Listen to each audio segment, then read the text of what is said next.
What's up, what's up? Yo, yo, yo. Welcome back to the cave, everybody. Function is the first today. I am second, and I'm very excited today. We're going to have a special edition today. We're going to talk about DeFi and being a liquidity provider today, as well as maximizing on your returns while minimizing your risks. Should be fun. We're going to focus on the Binance Smart Chain for obvious reasons today. You can only maximize, I can hear myself over there. We can only maximize on something if our gains aren't eaten up by the transaction fees, correct? So DeFi on BSC it's gonna be, but we're gonna take it easy. We're gonna take a look at Bitcoin first and at some other things, give people some time to arrive. I want to see at least 7 people in the stream before we get started. And then we dive right into it. How are you doing today, Function? I hope you have a good day there. You win. Let's see what you win. Let's drop some Gcash to everybody. What day is it today? Still April, okay. Tuesday, Gcash, love. Let's do that. Generous today here. Let's do 100 each. Boom. Get the social money out there as well. And I don't want to get locked out from Trovo again, so I'm going to pin this. The early birds. And then we go slowly into the DeFi.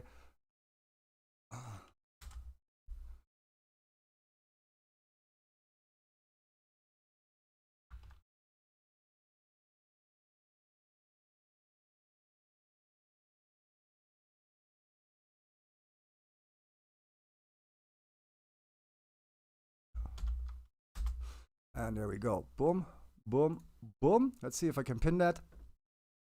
Should be enough for the show. Pin. And there it is. I don't want to bother with the bot today. The bot is going to lock me out everywhere again.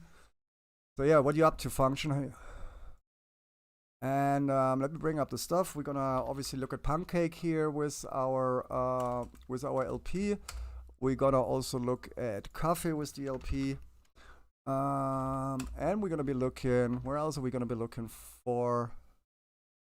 DLP. There's a couple of new pools I got involved into, so we check that out as well. Apes is gonna open up a new one as well, and so let's look into that. Funny enough, Bitcoin is still doing what we said on our TA here. We haven't really retested the FIB yet. They're kind of struggling to make up their mind between the MAs here. We got above the 24 MA, we're bouncing the 7 MA, They bounced this trend line here upwards. Obviously, they also broke this trend line downwards. So personally, I'm still waiting to see the 618 again. And if the 618 doesn't hold up for Bitcoin, then finally I might be getting my 0.5. Obviously, if we break the 786, we are long.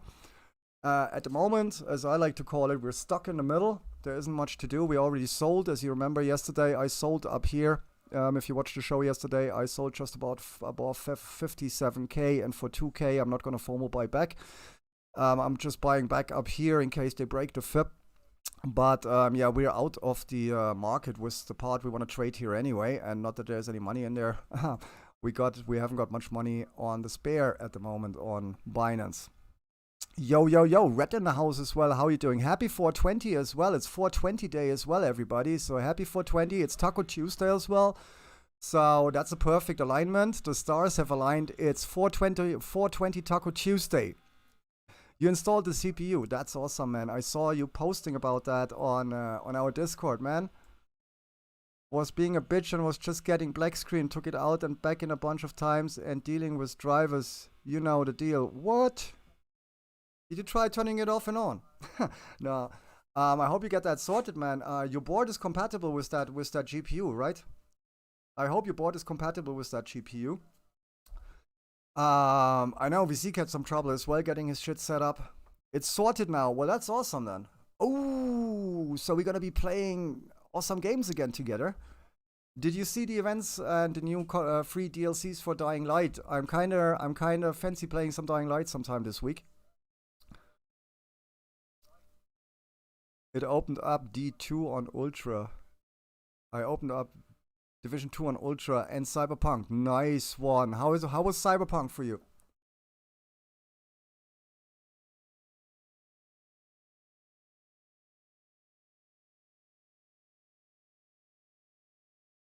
I think Ismail wanted to, in particular, join us for this stream today.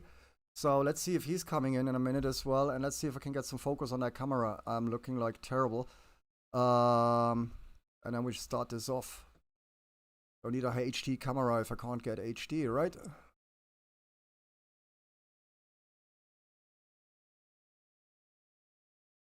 we go. Boom, boom. I still need to install that software I got from Preparian.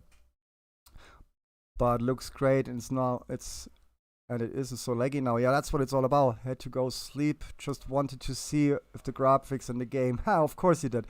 I bought some more NFTL. Cause went below 10 cents. It should pump sooner or later. That's okay. I pulled out of the staking the other day because I quickly needed some money. And the only thing that really was available immediately was kind of the stake in NFTL. But I wasn't aware that once you stake out, you can't stake in under the same address. So, and 10 cents at the moment, you have to be aware. Apes is launching a staking pool for NFTL tomorrow, Red. So if people stake into that pool, I would expect them to dump some more, because you stake banana to get NFTL, and then obviously the NFTL is either compounded or dumped. Yeah, it wasn't worth it this time, so that's why I went in there. A couple of people told me that as well. I looked at it myself as well, and when I quickly needed some money on the quick to put it somewhere else, that was the first thing I obviously took out. But buying it at the moment, I don't know, 10 cents sounds good, but I actually bought something else yesterday. We talked about it. I have a trading club, a subscription-based trading club channel on our Discord server. And I posted a coin there yesterday, which sounds like a total scam, because if you call your token Save Moon, I don't know. Anyway, I got into Save Moon, and it did almost 400% in the last 24 hours. Obviously, I liquidated now over 50% of that token. I'm still holding quite a bit, for my terms anyway. And but I'm free rolling. So even if it goes to zero, it's not gonna affect me. But yeah, Save Moon has been kind of interesting. Again, a buddy of mine from Dubai, or the same buddy as always, pointed it out to me. He has some very good contacts there, and these people, when they invest in something, they invest big money. They're not sheikhs or anything, they're just very wealthy people who live in Dubai, and including some Russians and a Russian exchange owner and some other people. So when they make a call, then that's basically almost a community consent. Sorry. So when he asked me yesterday what I think about Save Moon, yesterday morning or whatever, I was like, I don't know, but if you ask me about it, I might as well just buy some. So I did, and that's what happened. Wow, nice one on the sale. Haha, I caught the top. I literally caught the top when I sold today. Nice one. I sold up here. That's just perfect. That's just perfect. Yeah, after going up, they've gone up almost 400% here, guys. And we're still gonna get into the Playbook thing for the liquidity providing, guys. But let's give it some time to have some people, give them some time to arrive. So this was basically what happened here overnight. 448% increase. That was just crazy. Yeah. When I got out, I actually might have gotten out a little bit earlier. I'm mistaken here. Yeah, I got out around here, so I did not sell the top, but I sold high enough. And that was pretty good. Launch their auction part of the website. Should pump be interesting. How much though? At 10 cents, it might be just worse. It might just be worth getting back in there. From the Taya shop. From the Taya shop, welcome to the stream and thanks for the lurk. I appreciate that. So this one definitely was a good pick yesterday. However, guys, as always with any race or whatever, yeah, this was posted yesterday in the trading club. I posted it in the other channel today, because that's why other people pay the premium. Like, and now obviously right now, after having done 452% up, I would like to see them pulling back towards around here, and if they find support here, then maybe you can re-enter. I should put a fib in here maybe, but at the moment, yeah, this was the pick from yesterday, not the pick of today. So don't get confused there. Don't jump the gun and jump into something we jumped in yesterday, because this is definitely correcting now. But it was a nice call, and just in time before it broke out. If anything, we want to see this bounce here, which might make an indication this candle is going a little bit green here. It's tiny, but there is an indication. If that happens, then we're gonna have our famous stair-step pattern, and if we have the stair-step pattern, they might be getting ready for the next leg up.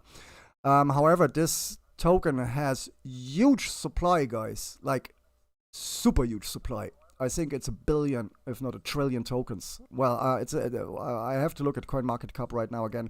Do not expect this. I mean, it's trading at 0.0000003 cents right now, yeah, or 7 actually up there. So there's a long way to go. I wouldn't even expect 1 cent for this token. Yeah. If this gets to 0.01 cent, then that's huge already. There's so many zeros here in the price. I don't even know where to start. So just bear that in mind. This is a very high cap token, yeah, and high cap tokens, you have to buy millions to go anywhere, yeah. So don't get mistaken here. Don't get caught with your pants down or whatever. Obviously this huge breakout is done with apparently at the moment, and I think we could put a fib in but I don't think it's gonna be that great. It's just not enough data there to have an accurate fib. Let's just see what happens here.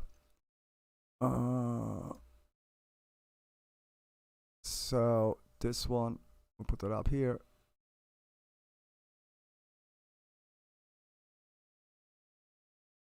You see what I mean?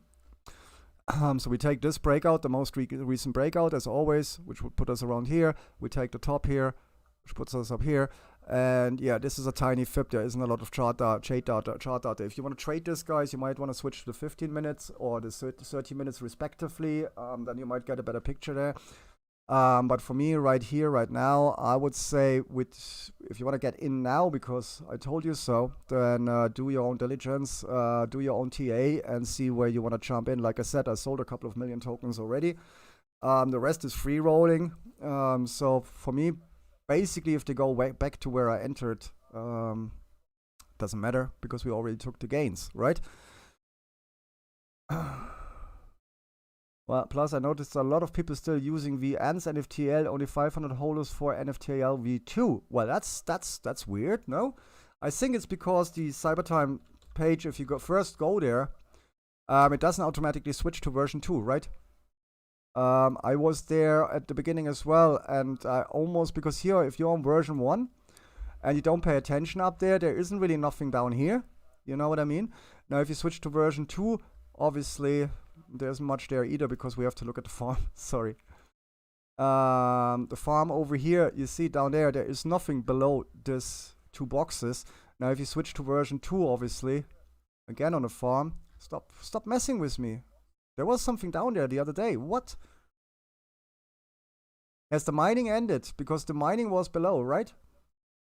Or has it finished? Because I pulled out already. I didn't watch it after I pulled out. In general, if once I sell something, I don't follow the page too much. Yeah, it has finished. Okay, so that's why there wouldn't be no data down there. That's all right. NFTL, attention, don't forget to get your rewards in NFTL farming. Total value locked. Farming, you lose them unless you withdraw in time. PS, you did the same at all times. Okay, okay. Now obviously they start fucking building site out there. That's just awesome. Okay, there's a special topic. I want to see if Easy is actually in the stream. Let me just see Ismail.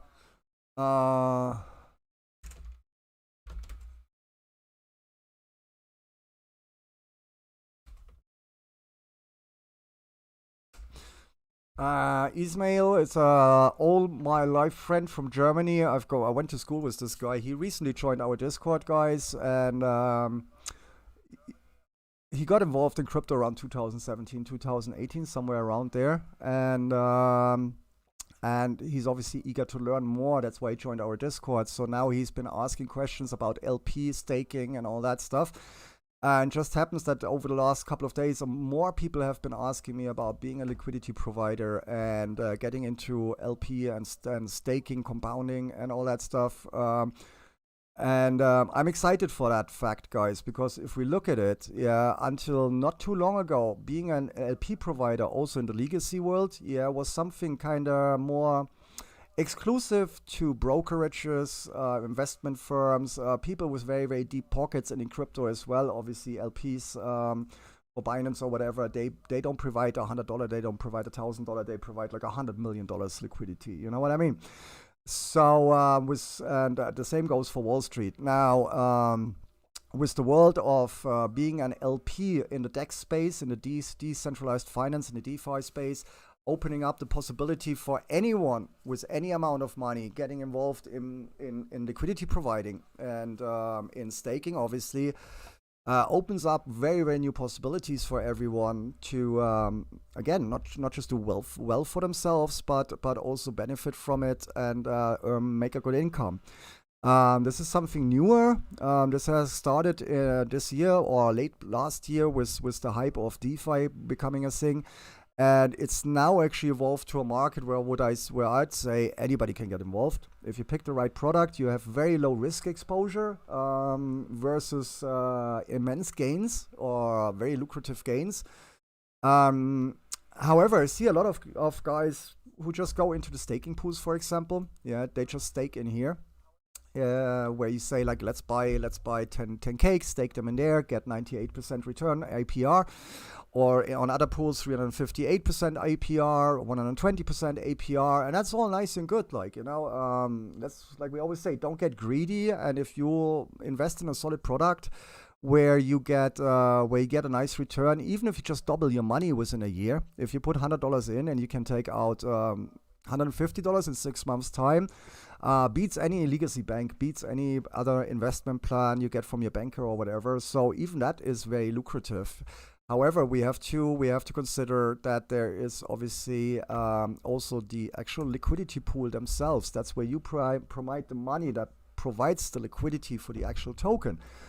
And those pools in general, when they go live with very, very high APR for the first 24, 48 hours.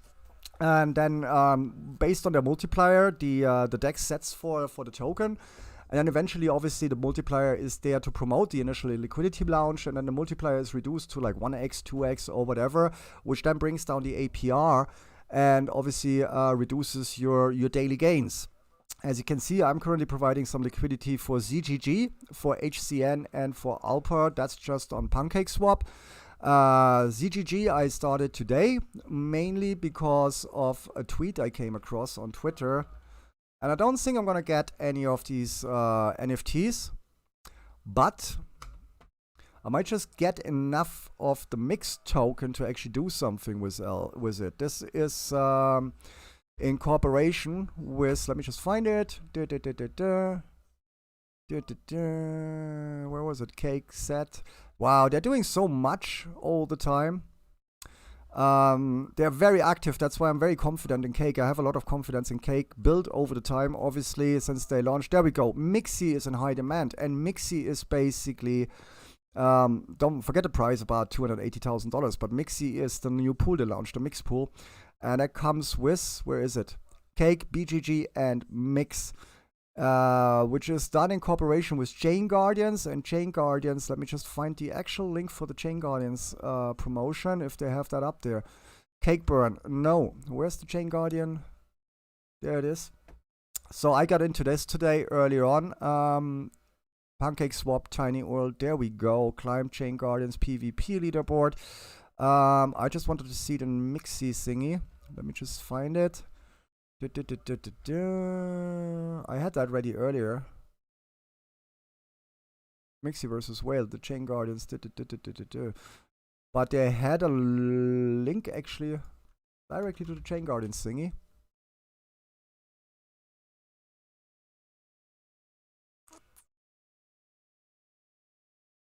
Let's just see if I can find it's a subdomain. So I assume it's still linked on the homepage. There we are. Say hello to the Mixi thingy, play RPG, start mining. And that's the funny thing. I wasn't even aware that you could stake tokens on Chain Guardians. It's been a while since I've looked at Chain Guardians, but obviously I have a lot of NFTs on the Ethereum network. So when I logged in early on with the Binance Smart Chain, I saw their staking section and it told me I don't have any NFTs. So I switched network, or I switched wallet over to my NFT, to my Ethereum wallet. And I actually managed to stake some NFTs into this site. Let's see what happens there as well. But I wanted to see the Mixi thing. There we go. So this went live today, and with it the liquidity pool on, let me just see if I can kill the music here. Yeah. With it the pool on PancakeSwap and also the farm, guys. I'm sure if token get votes to burn, the price definitely goes, since less to go around. I know they said about burn token like a month ago. That's for NFTL. Well, we see about that. Plus, I noticed a lot of people still using version I. Yeah, and that's the version 1. Okay, we just spoke about that. So I saw this today, obviously promoted somewhere. I would love to get one of these NFT. But to get one of these NFTs, I need like 4,000 or 5,000 of these Mixis. And to get the Mixis, get a Mixi here, they boost your mining rewards on Chain Guardians. And I think, let me just see if that wallet, I think I need 4,000 and something Mixi to get the Mixi NFT, which is in high demand right now, guys. And I think Mixi is somewhere around $5. So you take $5,000 times 4,000, what is it, 4,000, no, it's actually 40,200, 908 mixies. So you take $5 times 42,908 and you know how much the mixie NFT is going to cost you, if I'm not mistaken. We can check again here on the exchange. And then we go into more of the liquidity providing thing, and particularly my playbook, how I compound and maximize my return the best possible to reduce my risks. And what are the risks? We talk about those in a minute as well. Why is this not loading properly? And I thought I won the lottery on there as well. Look at this. The lottery, win. It's saying win there. And I didn't play the lottery today. I played the lottery yesterday when there was like a sick amount of money in there. Today, when I came on, it said win there. And I was like, no fucking way. I probably won like 500 cake. No, it's not. It's just to get the attention here to this, to the lottery thing, obviously. And yesterday there was over $1.5 million in the pool. So at $1.5 million, I do buy a ticket. No worries. But I didn't win. And why I didn't win, I was actually surprised because I hit the last ticket number. On the last two lotteries, I won the last two ticket numbers. And I wasn't. The way the lottery works in Spain, they have 6 numbers. Look at this, 12, 12, 12, and then a 6, hilarious. The national lottery in Spain has the same thing. I think it's 5 numbers. And you also win something with 1 number. Tiny amount, literally your ticket's worth back. 2 numbers gets you already nice money. 3 numbers gets you more. And obviously if all 5 or 6 numbers, you're part of the checkpoint. Yo, any 2 aces in the house, how you doing? So the last 2 lottery draws when I won was, well, not one, but when I had 1 ticket numbered, I actually finally realized that there is no winners with 1 number. There's starts at 2 numbers, and 2 numbers on a 4-number ticket pretty much changes the odds quite a bit. You know what I mean? But anyway, if there's another pool for $1.5 million, I'd probably buy another ticket. But this ticket number is hilarious. 12, 12, 12, 6. Funny. How are you doing, Chris?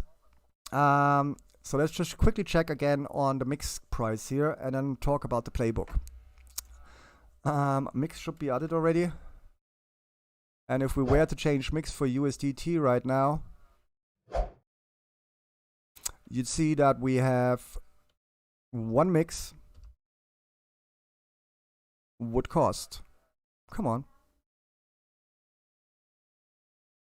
Why does this not update? I know I have insufficient budget. Yeah, so 1 mix is $5.06. So $5.06 times 42,908, that's how much the NFT is going to cost you. That's kind of insane, guys. Today in the morning when it got first listed, I don't know who listed it, the token was listed for 120,000. Yeah, the price was $120,000 per mix. Obviously, I did not have 120,000 mix sitting around or any mix sitting around. Anyway, guys, so let's look into being a liquidity provider. Now, what's the most important thing being a liquidity provider is obviously investing in a token where odds are that the developers, whoever deployed the contract, doesn't have a backdoor to just drain the liquidity from the pool, or the ability to just mint more tickets and then dump them on the market, tokens, dump them on the market and drain the pool that way. Now, therefore, I prefer, obviously, solid products. Chain Guardians, for example, has been around for a long time. PancakeSwap has been around for a long time. PancakeSwap has huge liquidity themselves. They're also listed on Binance. So investing in the products on PancakeSwap at the moment for those newer to the DeFi space or whatever, it's probably the safest solution. Yeah, the lowest risk and the highest return as well. If you're willing to take a little bit more risk, there's other products that have launched recently. So far, I haven't been hurt by any of those. But for this segment or this stream in particular, we're gonna focus on this. Now, becoming a liquidity provider, what you want to look for is obviously one of the first things, guys, when you get into being an LP is the APR. How much money you're getting in a short period of time for the money you're providing. And as a liquidity provider, you usually provide an LP token, and the LP token is generated by the token being backed first by ZG and BNB, for example, yeah, or the native token, the one you want to provide liquidity for, also for Gcash, my own token we have. By the way, there's a pin in the chat, guys. Click on the pin on top of the chat and claim that Gcash. by providing liquidity for that pool. So basically, ZG, BNB, you need CGG and you would need BNB, yeah, to provide liquidity there. On the other one over here, you need ACN, you need BNB, and on this one, you need Alpha and you need BNB. From there, you would go to the market, obviously, and you purchase your both the tokens. Assuming you already have BNB, you would buy you buy BNB, you buy ZGG.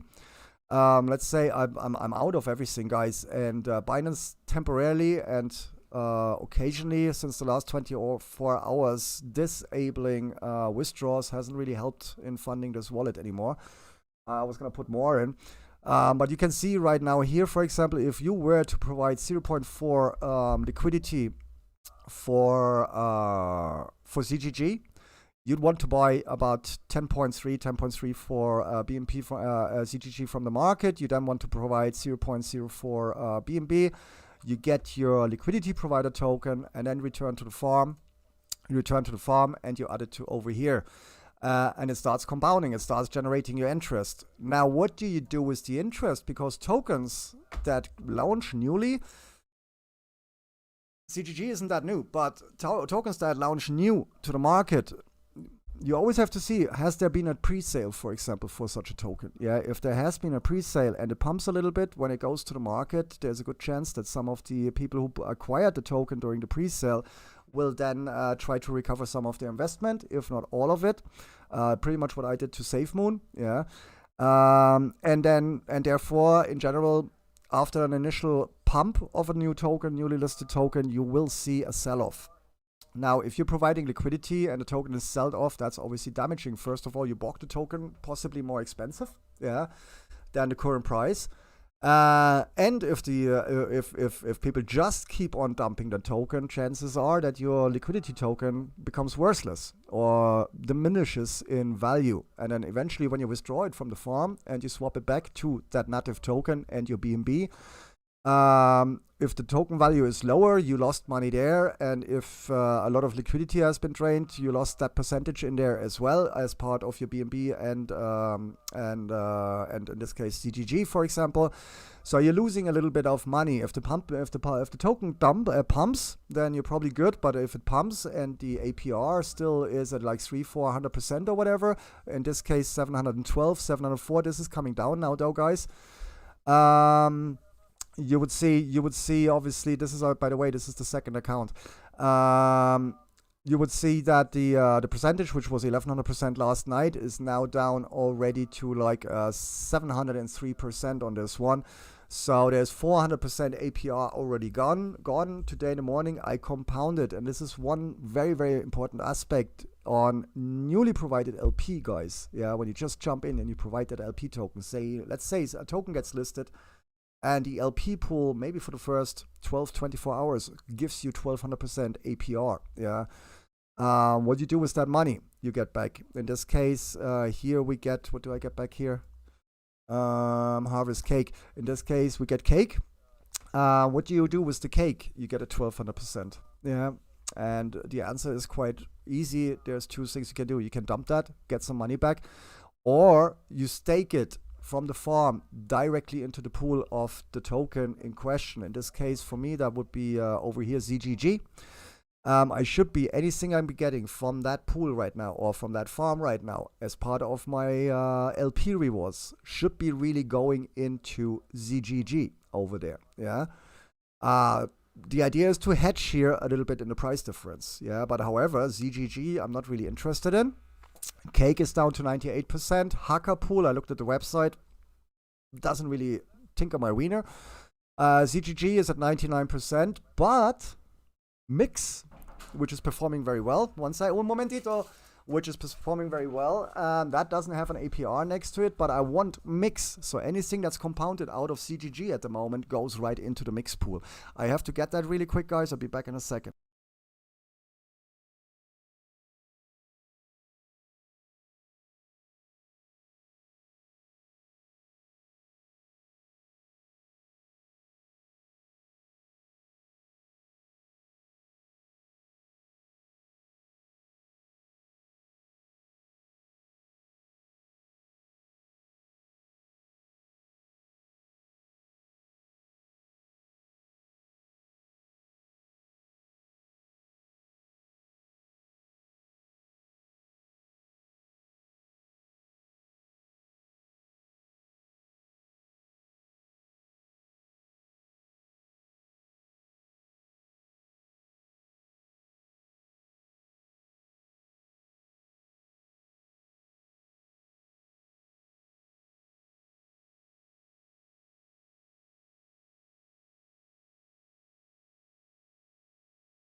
Nos vemos mañana.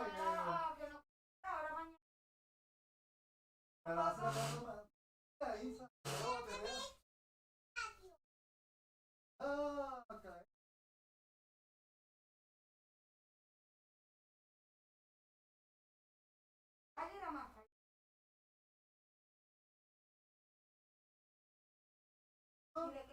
Claro. Toma algo. ¿Ah? ¿Vale?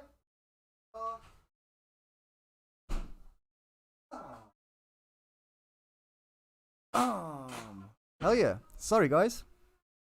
Damn, I had the micro already open. Yeah, that was like my personal life, which is forming up. Tickle my wiener. Yeah, some things don't tickle my wiener. Some things don't tickle the wiener, and well, let's not go there. Some other things do. Other things do tickle the wiener, but yeah, some things don't. So let's go back. What were we talking about, guys? Here, we were talking about maximizing, obviously, on your LP while reducing the risks, and you want to compound your rewards. Where you compound them, how you compound them.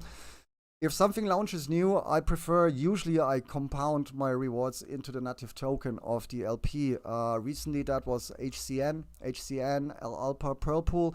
They're all done now. Pearl is getting slaughtered. Horizon I'm holding because Horizon Protocol, in my opinion, has a future if they do it right.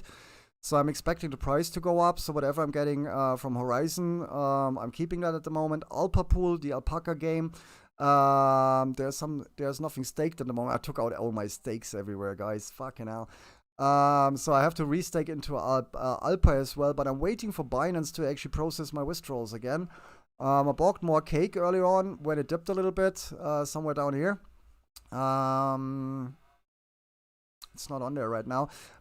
And I'm still waiting for Bitcoin. It's not happening, guys. I'm waiting for Bitcoin to come down here. Yeah, come back down here, retest this. If they create a double bottom here, then we have a breakout. Yeah, if they break the 618, I want this. I want the 0.5, and here we can buy as much as you want, guys. If we get to 48, 46, 48,000, this is where you want to put your money in here. Obviously, if we get to 52k and we bounce 51.5, 52k, you want to buy there as well.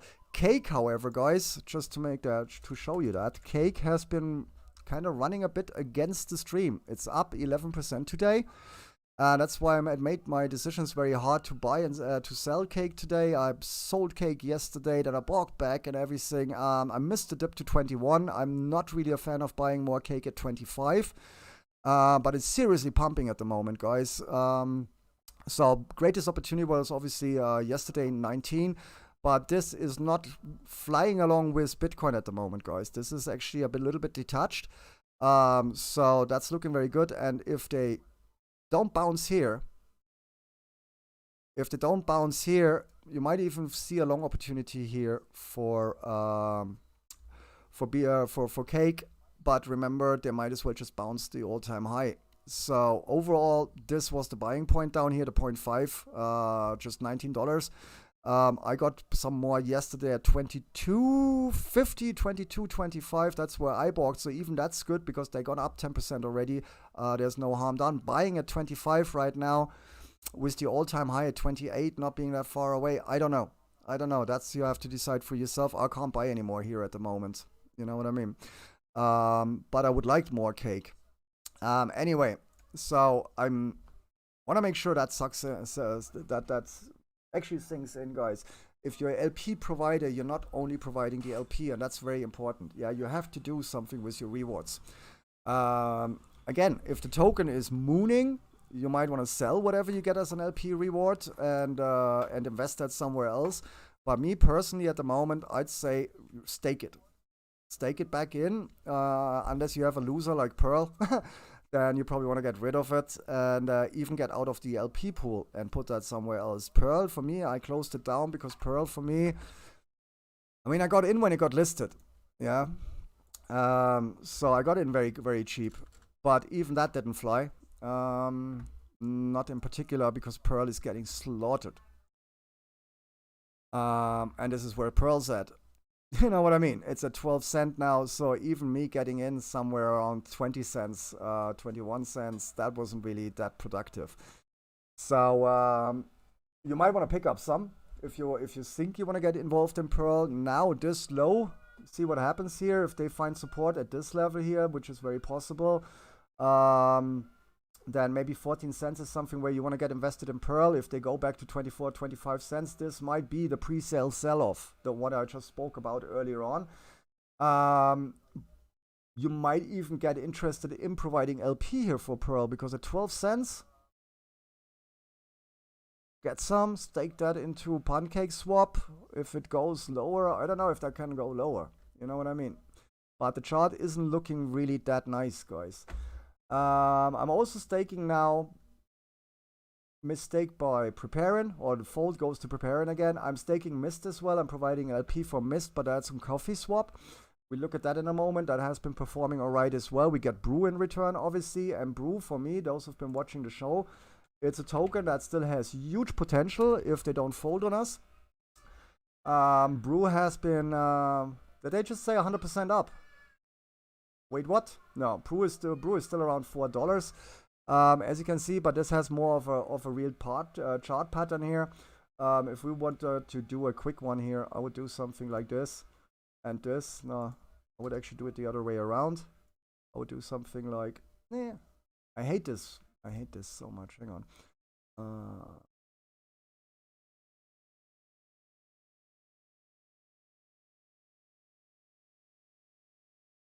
Where is this?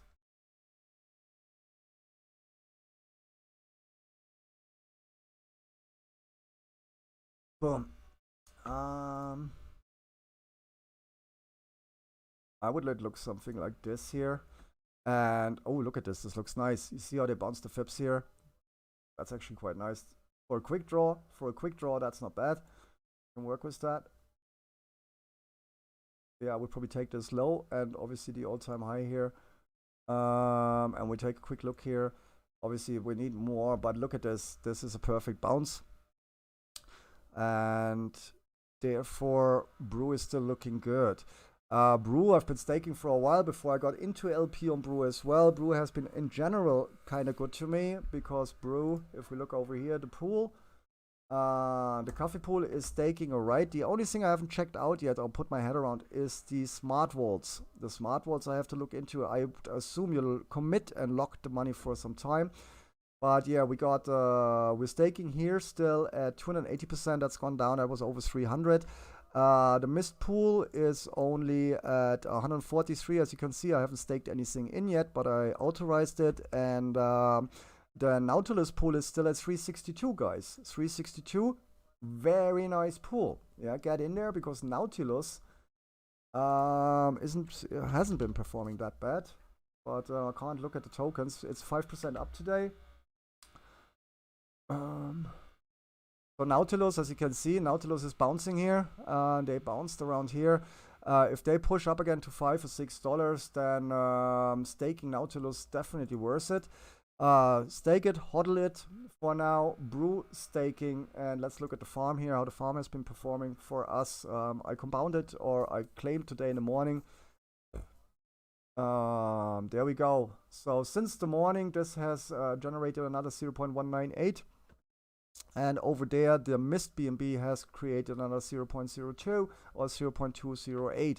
Like I said, I wanted to put in more, guys. The problem is Binance at the moment. I have another grant sitting on Binance. It's split up in different tokens. I think I should probably just dump it into BUSD and try to withdraw that because BUSD seems to be fast.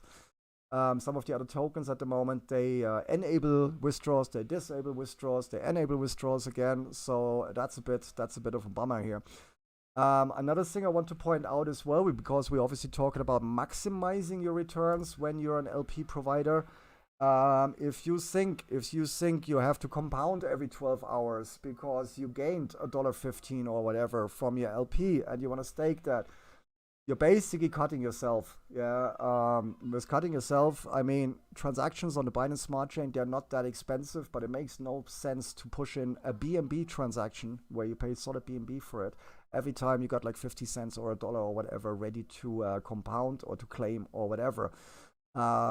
Give it time, guys. Yeah, you know what I mean. Don't FOMO. Don't be in a rush. Compound your stakes every 2-3 days or whatever. Pay that transaction fee once and take that money out. Obviously, if you're providing $10,000 of liquidity or whatever, and that's generating hundreds of dollars for you a day or whatever, then you might want to justify paying a couple of cents every couple of hours to claim your rewards and to compound them or sell them. But if you're in the $1,000 range, $500 range, $100 range, or less than $100, you don't want to compound every day. You want to compound every 3 or 4 days, or you're losing money. And well, it's only 12 cents here and 15 cents there and 17 cents there to authorize the token for trading. And then another 15 cents to transact it, and 12 cents there to move it, and then 0.5% of the exchange fee. It all adds up by the end of the day. And if you do the math on what you paid in transaction fees just by constantly compounding, you all of a sudden you find that you'd like spend $50 for no apparent reason. Over I don't know how many transactions. So keep that in mind as well when you're doing LP provision, or if you're staking into the pools. Either stake enough to justify that you're actually compounding once a day or whatever, put more money behind it. But if you are like me in many farms, I'm at the moment in 4 different sites. I have money everywhere. I'm in 1, 2, 3, 4, 5, 6, 9 liquidity pools at the moment as well, and that brings it down to $100 here, $300 there, $250 there, and all that stuff. Compounding them all the time. Yeah, here I have at the moment $2.14 from today in the morning. That's not bad. Compounding that right now makes no bloody sense to me, or harvesting it. You know what I mean? It's not even one brew. So maybe once that goes up, or if I can put more behind it, I compound. I'm gonna compound before I put more LP in. Obviously, the brew I'm getting here goes right back into the pool for the time being. Like I said, for me, brew still has huge potential to grow. Yeah. It can be something like cake. This can easily go to $15, $20 or more. So at $3.50, there's only one thing for me to do, and that's compound my stake. Yeah. I harvest here and I put it back in here. And then obviously you compound this as well, and then very, very quickly all your stakes go up. And then eventually, if you need money, you get into the money mist. For those who don't know, it's a game. Preparing is very intrigued on that game. I don't know about Red. Red is probably in there as well, because they all get their financial advice from the same dude, Pygos.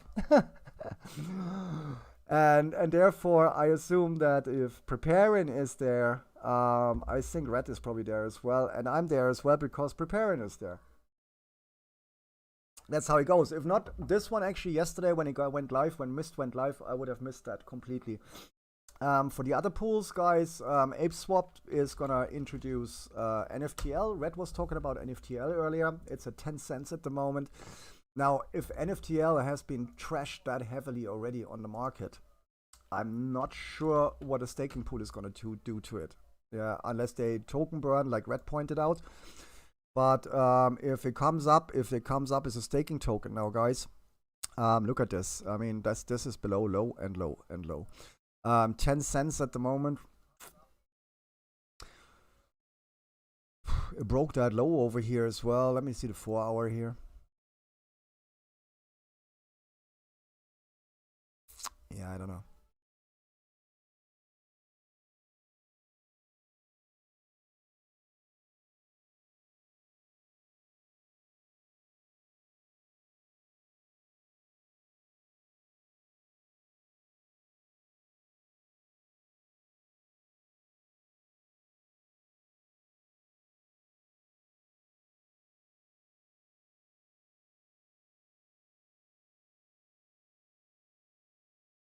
Ah, qué pena, porque mañana voy a hacer algo con la Isa también. Y estaba pensando, a lo mejor recogemos algo en la tuya, pero por supuesto, si tú no estás, no me da cuenta, lo siento. Pero mañana estoy seguro y voy para allá y te hablo. Te hablo cuando veo a mi amigo, ¿vale? Perfecto, Angie. Gracias a Dios. Bueno. Did I press that button twice? Damn. I have to. That's NFT V1. Oh, that's NFT V1. Okay. You see, and that's the other thing that's very that's very, very confusing if they have various tokens. NFTL, this is the second one then. This must be the new one. Yeah, I don't like that version 1 and version 2. They should have migrated that. That can be very... yeah, fuck buying that. Yeah, fuck buying that at the moment. It has to go up eventually, right? So maybe at 10 cents, pick up 100 or 200, guys, if you just want to gamble here. And this is, again, no financial advice. Yeah, you do with your money what you want. I'm not going to add that every time. So if anybody's watching right now from the SEC, you do what you want. It's very obvious that everybody has to do their own research and then decide for themselves what they do with their money. And if I say I bought BTC and somebody else buys it for that same price, it's not my fault. Anyway, so that token there, yeah, that chart looks awesome, man. But this looks like it might be actually picking up here. So you're saying we should be buying NFT? I'm running out of fiat, man. I'm running. I don't have any more fiat. I actually need some fiat at the moment, and I don't know where to take it out. I don't want to sell anything. All my allocations at the moment, they're performing very well. I need like a quick 500-600 on the side to sort something out. Some of you know, I want to move places. I'm moving into a new place, and I have to pay some legal fees there because I'm considering buying that place. So that's gonna cost me a bit of money to get that. Yeah, get the paperwork done and all that stuff. So this is actually, yeah, fuck. I would buy this maybe right now, and that's a big maybe. That's a very big maybe. But if that drops to 8 cents, I would instant sell it, and that's always already 20% of the investment loss at 8 cents if you get in at 10. It's a hard call, but you're more involved, Red. I think here, anybody who's watching at the moment, if you're thinking you want to get into NFTL, like again, there's a staking pool launching tomorrow, I think, on Apes, actually. It might be launching today. Let's have a quick look. Now, if that staking pool launches without a supporting liquidity pool, so, you need the liquidity pool to support the staking pool, then there's only one thing people are going to do with their token, right? And that would be selling the token. Yeah, it's not live yet. That's where it's going to go live. I saw that on Twitter earlier today.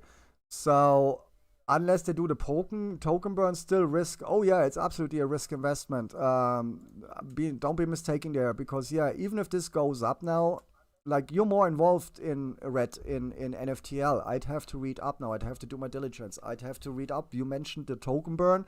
I'd have to find information on that token burn. When does that happen? How many tokens are they going to burn? How many tokens are in circulation?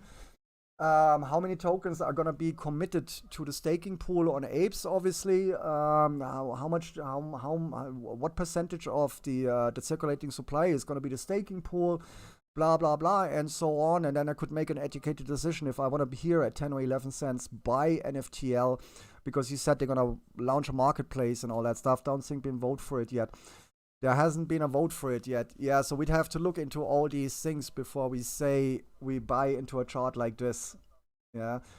The thing is also the staking epoch, in my opinion, Red, wasn't long enough to actually create a chart. This is no chart pattern. There is only one high and one low. You know what I mean? There is the listing price, and that's where they are now. So there is no chart, so to speak. So therefore, it's very, very difficult to draw into this chart in such a young chart. This is just dump more and dump even more. And since the staking has ended, though, it would be interesting to know how much is still unclaimed in the staking pool. Now, when that gets claimed, the remains get claimed from the current NFT, from the Cyberfarm staking pool. we could see another dip here. If anybody still has like $10,000 in there and they haven't claimed yet, which I doubt, because yeah, I don't know. If you, well, I'm kind of happy I took that money out, huh? Fuck me. But they could see another dip, obviously, if there's still a whale who hasn't claimed his rewards yet and pulls out his money and dumps this. I think took a week for pump a bit. What, this year we're on the 4 hour now, so basically if we switch over to the 1 hour here and we zoom out a little bit, zoom, as we do. Yeah. But we have to bear in mind, Red, as well, everything that goes oversold has to bounce a little bit to come out of oversold to create space again, to sell more, to liquidate more. We've talked about this in particular with Bitcoin just a very short time ago, where this dip happened, obviously, just recently, yeah? Now, what did this dip do? It made us, it went heavily into oversold.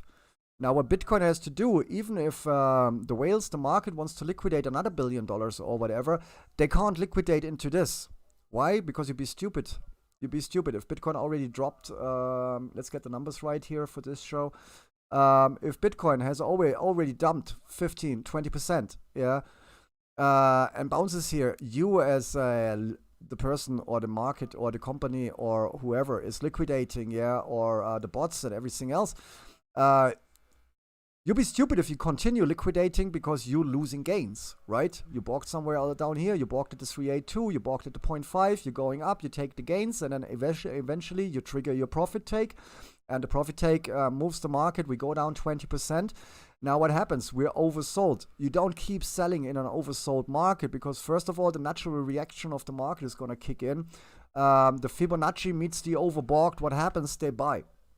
That's instinct. That happens automatically. Automated orders are executed, bot orders are executed, and then obviously the manual traders, they see this bouncing the Fib, we are oversold. That's an instant buy.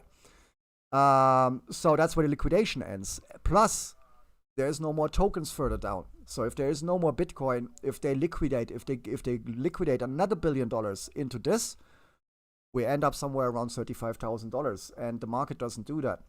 Yeah, so what happens? We got a 20% liquidation followed by a 10% increase. 12. That's always happens. So if we go down 20%, the market has to bounce 10%. Yeah. So here the market bounced 10% and then went into a consolidation. Now what does this do? It pulls us out of being oversold. Yeah.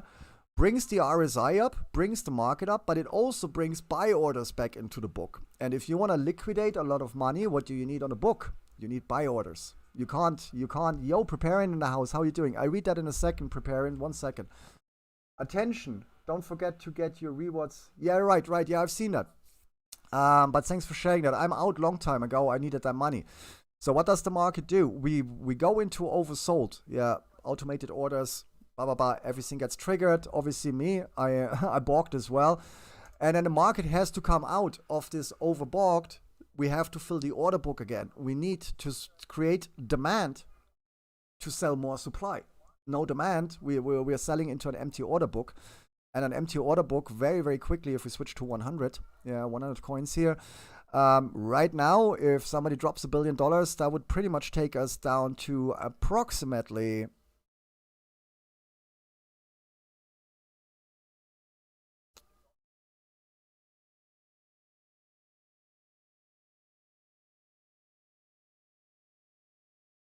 This is only 47,000 is only $125 million. So just as an idea. So if they want to liquidate $1 billion at this level after they already eaten up the book, we come down to $35,000. So this is the same here on this token, for example. Obviously, it went into oversold here, and then oversold. Let's see if we can actually get an RSI on this one. I don't use the indicators a lot. No, it doesn't do anything. Doesn't open anything. This is shit. Oh, there we go. So here we have an RSI now as well. Obviously, default color, terrible. Let me quickly fix that.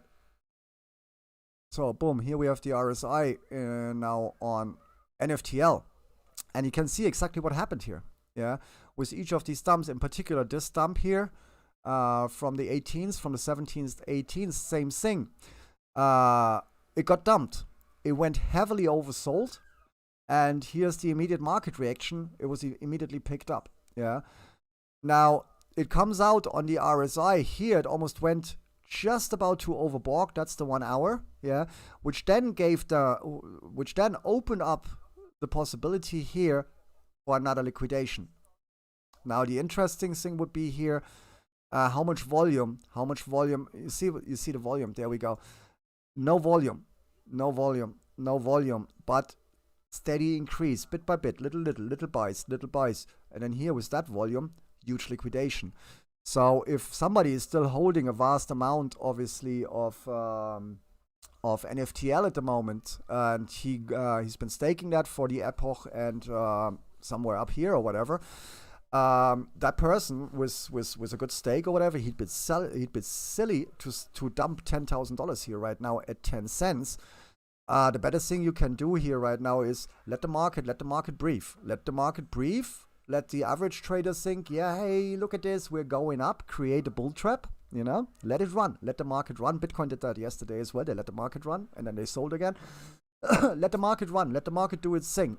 And then once this comes to about the 50 level, the 50, 55 RSI level around here, that's the earliest level where you can trigger another big liquidation. You don't trigger big liquidations down here. You trigger big liquidations above the 50 RSI. Yeah, and then eventually that obviously would take the ticket down, the token down to 8 or 7 cents. So I wouldn't say they have bottomed out here. I would say they're coming out of oversold.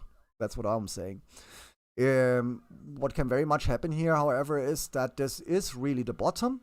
Yeah, because it kind of, these bottom of the candles without the wicks, that kind of aligns. If you look here, can you see that, how that aligns? This might be the new bottom for the token, but we will have to see this if they create a new low. If there is no new low, I would say even over the next 24 hours, but at that time they could be at 20 cents, then you might have isolated a bottom here. You might have identified a bottom here. Yeah, this is actually spot on. Hang on, just here.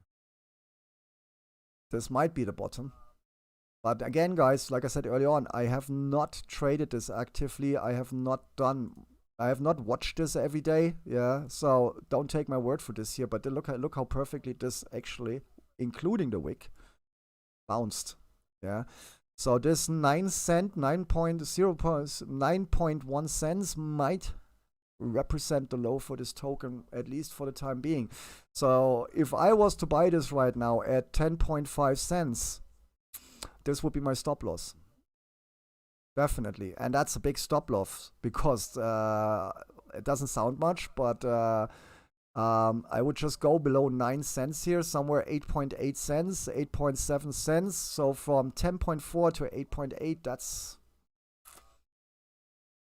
15. That's almost 20% of your investment. If you do, and 20% is a big SL. You know what I mean? So be wary here.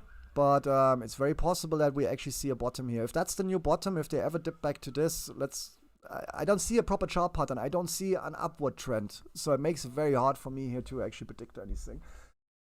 And since the staking epoch is over, like we said, there's also the Binance, the ape pool coming for the staking. We have to see. But this might be actually turning up towards the 15 cents range. And if they do, then if you buy this, definitely keep an eye on this level. And see if that 15 cents, that's not bad actually. If that bounces, if that doesn't bounces, then you might see a recovery of the token here.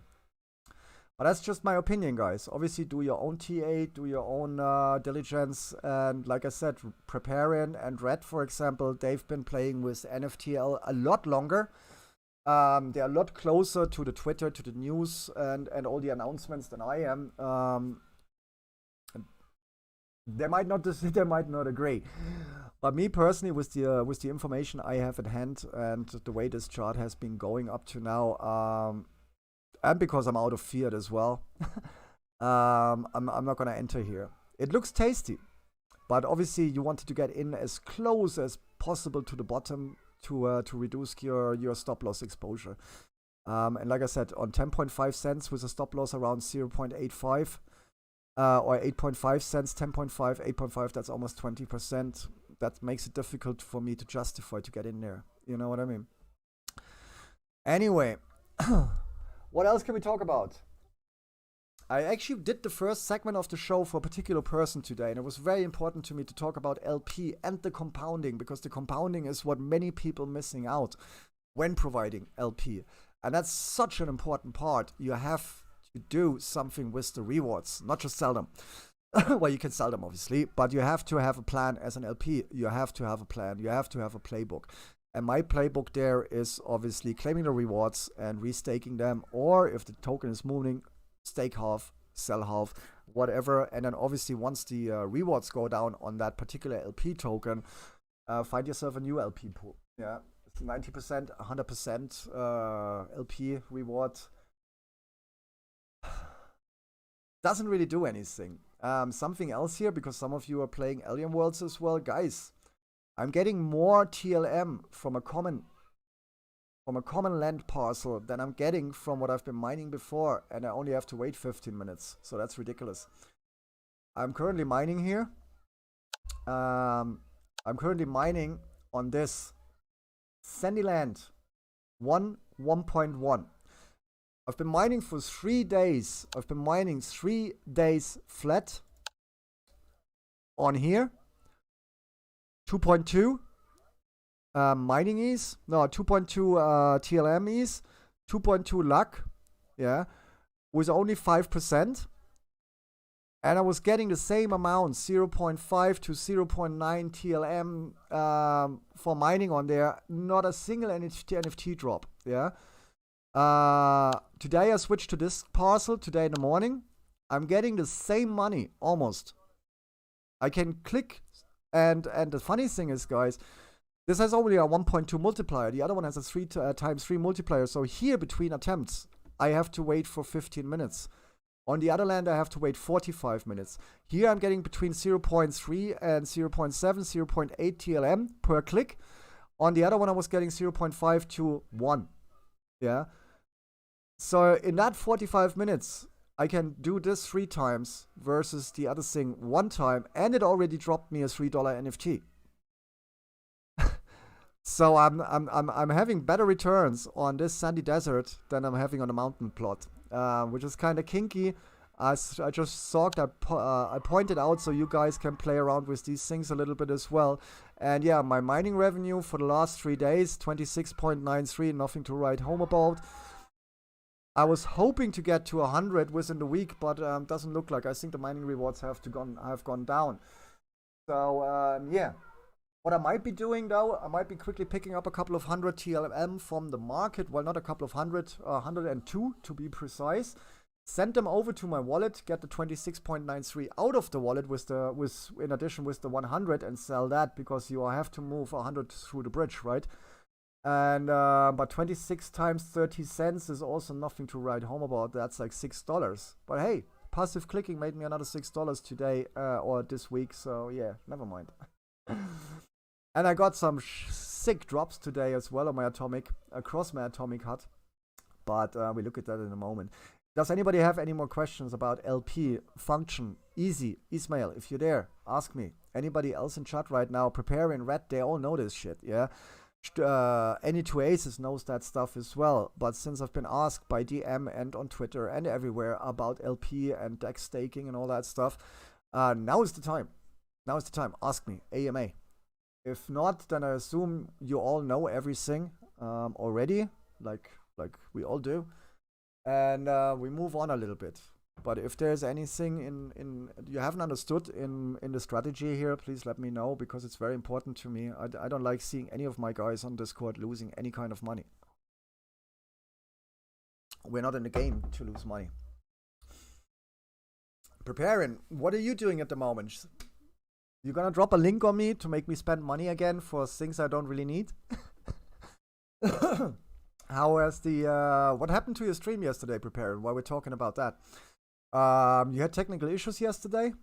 I have Pearl BNB LP farming. Should I drop that? Pearl BNB, I dropped mine already. Because I wanted to get into other stuff, and Pearl, like I said, doesn't really tickle my wiener at the moment because Pearl has been performing terribly. Yeah. Also, the project itself, if you look at Pearl, the other projects we're currently involved in, I don't even know what the Pearl Inks, there we go. Pearl Inks Finance, let's just look at that. Revive the memory. I'm looking at so many of these finance pages. Oh yeah, I also pulled out because they don't support the Binance Smart Chain. It says up there, network not supported, so I can't do anything with that website, and therefore the token has no use case to me. Yeah.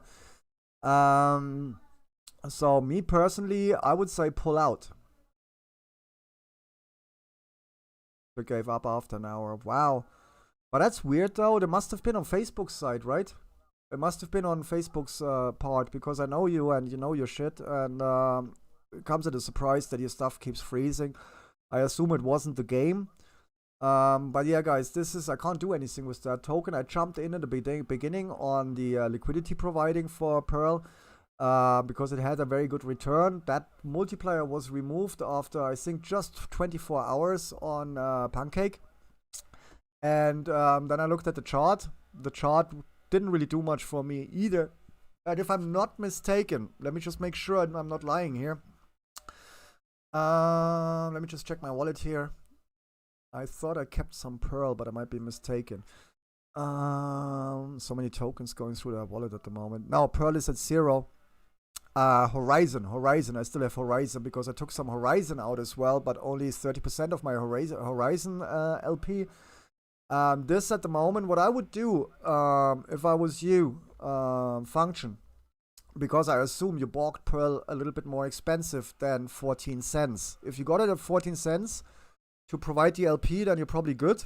Yeah. If you got it at like 25 cents or whatever and you're providing LP,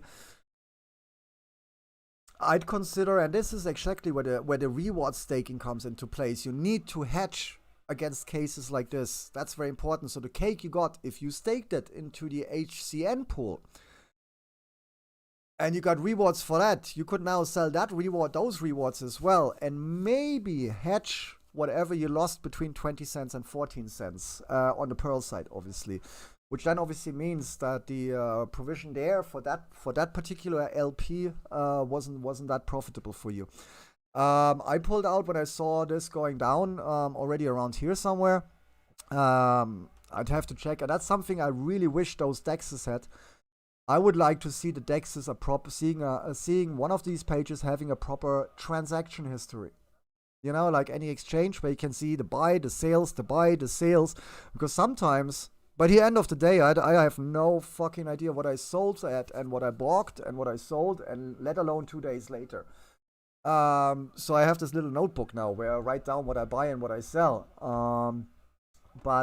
Yeah, it kind of sucks for the DEX exchanges. I mean, we have stuff here like on PancakeSwap. We have something like where is it?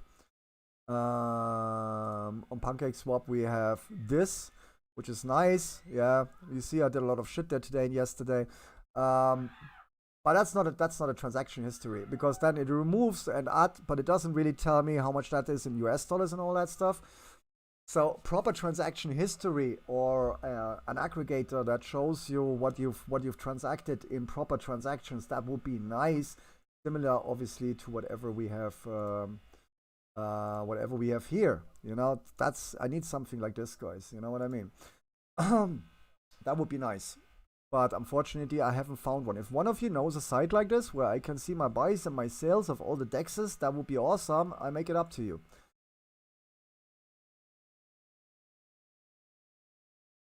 Yeah, I had to keep refreshing. That sucks. But that's what I keep saying. There's so many dependencies in streaming all the time. It's kind of difficult. Look at Cake going fucking banana. Look what Cake's doing. That's not what Bitcoin's doing. That's not what Bitcoin's doing here. You know what I mean? Nice. Let's go. Take me to the moon.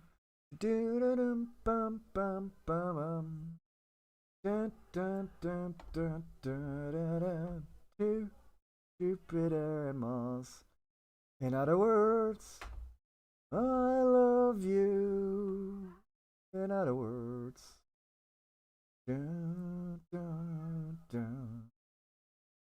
Bum, bum, bum, bum. Dun, dun, dun, dun. Dun, dun, dun, dun, dun, dun. You know what, guys? We're gonna do a very short one here. Hang on, I'm gonna do something here. In other words, you only have to watch for 30 minutes to claim in the rewards. Oh yeah. But I want the spell for that. I want at least 500 mana for that, guys. Take me to the moon. Bum, bum, bum, bum, bum, bum.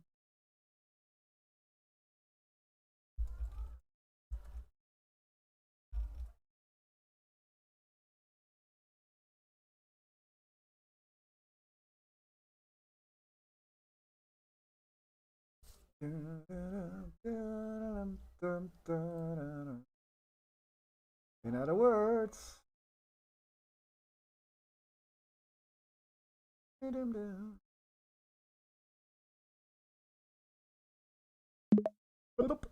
also for all you mana rich people, I know you have a lot of mana.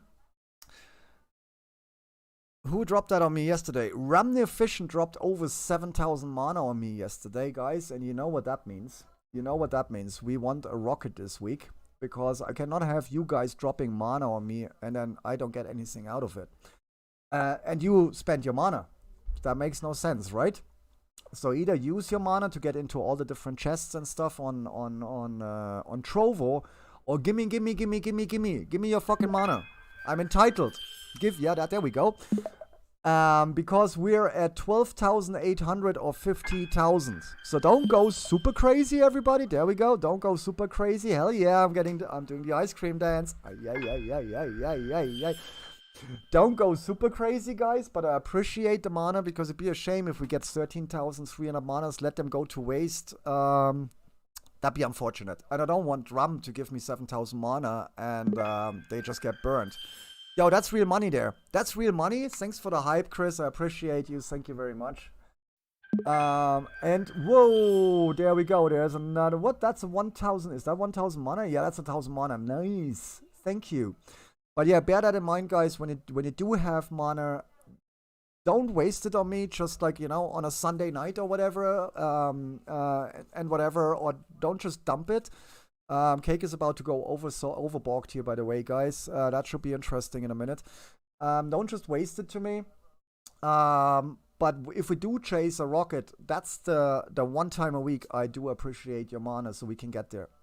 Having said that, let's go back to the crypto stuff. But yeah, if you do want to spend mana, do it when we chase a rocket, please. And in between there, rather give it to someone else, or stack it. Stack your mana and then get into these chests. I did it right. I won over 1,500 elixir across the site this week without doing anything, really. I'm watching the streamers anyway. I always have somebody tapped over there, networking, socializing, and all that stuff. There we go. You see what I say? This should be interesting. So I always have someone open, and even me right now, at the moment, I have 1,440 mana, which is like nothing because I keep spending it. But I actually go into the streams and check where they are. You can check the boost project by clicking on the 4 squares below the stream, and then just click boost project, and for every streamer you can see how close they are to their rocket. Now, if I see a streamer that's at 45,000 or whatever, yeah, I happily drop 5k on them if I have it. Yeah. Get them the rocket and see what happens. So yeah, this one here should be interesting. This definitely just bounced a little bit here. The all-time high we got just up there. Let me switch this to the 4-hour. Cake is turning into one of my most traded tokens at the moment. That's crazy, actually. Look at this. This is nowhere like Bitcoin. This is not doing anything like Bitcoin at the moment, which is always a good sign. Switch this to 4-hour. Spot the difference, you know? Let's play spot the difference. Can you spot the difference here between this chart and this chart? I think it's very obvious. So yeah, we're definitely on this side I'm not on the auto zone. Boom. On this side, we're definitely a little bit detached from Bitcoin, which is always nice. Which means, let's check something here. Let me check my wallet over there. I need fiat, guys. Somebody want to send me some fiat? Does anyone want to send me some fiat for no apparent reason? I know somebody is wiring 500 quid at the moment, but I'm waiting for the transaction confirmation before jumping on ahead and doing that favor. My mate in Dubai asked me to do him a favor, and I can't do that favor before I see the transaction confirmation.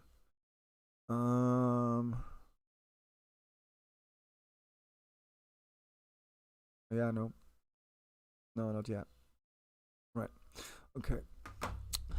I hate that. He's sending money to my bank account. I don't like that. But fair enough. What can you do? I don't use PayPal anymore, so it's difficult to receive money outside of the traditional banking system. And then I have to forward it, and then I have to rinse it. I'm fiat broke. We are all fiat. I need fiat to I need Bitcoin to bump. I don't need Bitcoin to bump. You see, Red. I don't really care what Bitcoin does. I need Bitcoin. I need Bitcoin to dump. I don't need Bitcoin to pump. I need Bitcoin to dump because I want Satoshis cheaper than 55k. So I would like to see 48, 46, 48 down here. That's what I want. Pumping for me, Bitcoin, that's a given. If it doesn't do it today, then it does it in a month. If it doesn't do it a month, then it does it by the end of the year. And if we enter a bear market by the end of the year, then we're only 2 years away from the next halving anyway, and I just go into hodl mode. For me, Bitcoin is basically my hodl. You all know that. Everybody knows that. And unless I really manage to sell something like I did here, where I just see them bouncing a fib, I have to catch the moment. Or up here, I have no problem selling it. But Red, I've been around for a long time. And you know the amount of time I sold Bitcoin to buy it back more expensive? And it's not so much this year or last year, but I've been there in 2017. I was chasing after my own coins to get them back. That was crazy. And the bull run in 2017, guys, we're going up and up and up and up. And then one time I was like, and I was more like still a novice trader at that time as well. And I was like, well, I have to sell here some because we came from 5K to 15K. And this is insane, and we have to come down, and blah, blah, blah. So I sold a good amount of Bitcoin. I mean, a good amount of Bitcoin, guys. And I never got that money back or that coin back for the same price. And later I sold some more around 18K, which was fine. That was a good call. And then I had to wait 6 months to buy back. You know what I mean? So be very careful with selling your own Bitcoins. Yeah, in general, if you want to, you have to be ready to buy it back at least for the same price. Yeah. If you're mistaken, that's why margin trading is so much more comfortable. Yeah, because margin trading, you kind of borrow the money from the exchange, and if you cut a loss, fair enough, but you're not really losing that much of your own Satoshis if you're wrong or if you make a mistake. But selling spot coin, you have to be very, very sure what you're doing there. Yeah, if not, you start changing. Have to check if I can find old cyber videos. No, that was way before I started streaming, man. Way before. But I've had you on my Facebook for a long time. If you go back to 2017, 2018, then you probably find those posts, man. Where I was like, fuck, I just paid $500 more for my own coin again, and at 18K, $500 more, it's not the same as at 55K, $500 more. I mean, here, for example, I sold this up here. If I was to buy that back up here, yeah, that's almost $900 more than my sell price. At the moment, I can actually bring it down to exactly what I sold it for, but I had a rebuy $1,000 above my sale price, yeah.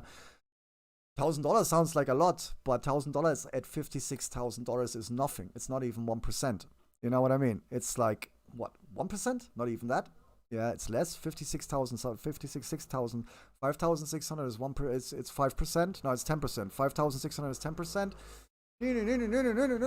You do the math yourself. 5,600, 1,000, 5,600, 10, 5. Yeah, it's 2 point something percent. Now, if I sell my spot expecting to get a lot more, I'm willing to take 1 or 2% loss. But back in 2017 at $15,000, all of a sudden it was like, yeah, it was actually below 15,000, I think. I can't remember. It was like 12,000 maybe where I sold. And then we jumped to 13, 14, 15, 17. And I was like sitting there going like, fuck me. And couldn't buy my coins back. And like I said, I had to wait for a long time. So I sold more at 18,000. And then eventually I got my money back because, yeah, end of the bull market, right? And I think we went to 3,000 something dollars. So I got my coins back eventually. But in between, I was chasing my own tail, and just make sure that don't happen, guys. It's all lessons I've learned over the last 10 years. I happily pass on. What? I need pump because my lick is at 46. You're 70% down. How can you be? Wait. 46k, 7% down. Wait, what? What? If you got in at 46 and we are at 56, how are you 7% down? Ah, your liquidation is at 46. Sorry. Ah, your liquidation point is at 46. How do you have a 7% stop loss, bro? That's the question. You're already 7% down. Are you telling me you actually have a 10% stop loss limit? Wow. I don't work with 10% stop loss on Bitcoin. My stop loss is a lot smaller, bro. A lot smaller than 10%. A lot. My stop loss is like 9 times smaller than yours. I work with 1.5 to 2% stop loss. And that's why it's important I catch points like this. You know what I mean? I have to catch this down here. I have to catch this bottom. I have to catch this top. I have to. And that's why I always say we're stuck in the middle sometimes. If I miss those and we enter something like this where we don't come back down to the Fibonacci to retest it, we're kind of bouncing between the MAs. They're not really made it past the 786. This is what I call stuck in the middle. Even if this was turn red now, I don't want to go short here because yeah, it's too far away from me already from the fib. And that's why I said early on as well, at which token were we looking at? We were looking at another token there. I think it was Cake there. Yeah, it was one of the low-cost tokens. It was one of the cheaper tokens. And that's the thing some people don't see when they trade these tokens, 10 cents, 25 cents and stuff like this. If you buy a token for 10 cents, 30 cents, 35 cents, and you think, oh, it's only gone down 3 cents. Yeah, 35 cents, 3 cents. That's almost 10%, guys. You know what I mean? You have to be very careful there with buying and selling those tokens because, yeah, visually or in your brain, 3 cents of 35 cents, that doesn't do much. But you have to bear in mind that you lost 10% of your capital. Yeah. And especially on these tokens, one of my favorites, obviously, still heavily involved, obviously, in Matic is a prime example. Matic, buying Matic at 26 cents or buying Matic at 30 cents it's two different stories. You know what I mean? Why? Because between 26 and 30 cents, do the math. That's a lot of percentage, and that's why we never look at the price, or I don't look at the price when I trade these tokens. I look at the percentage. Always look at at the movement of the tokens you're involved in, guys, at price range. Yeah, you get the price range. And this let's use this here. It's easier. You see what we say here? 26 cents to 34 cents. It's why is the chart? What's happening here? Why is this on top? Visual order. If you look at this is 31%. It's not just 4 or 5 cents. No. It's 35% gain or lose. Yeah.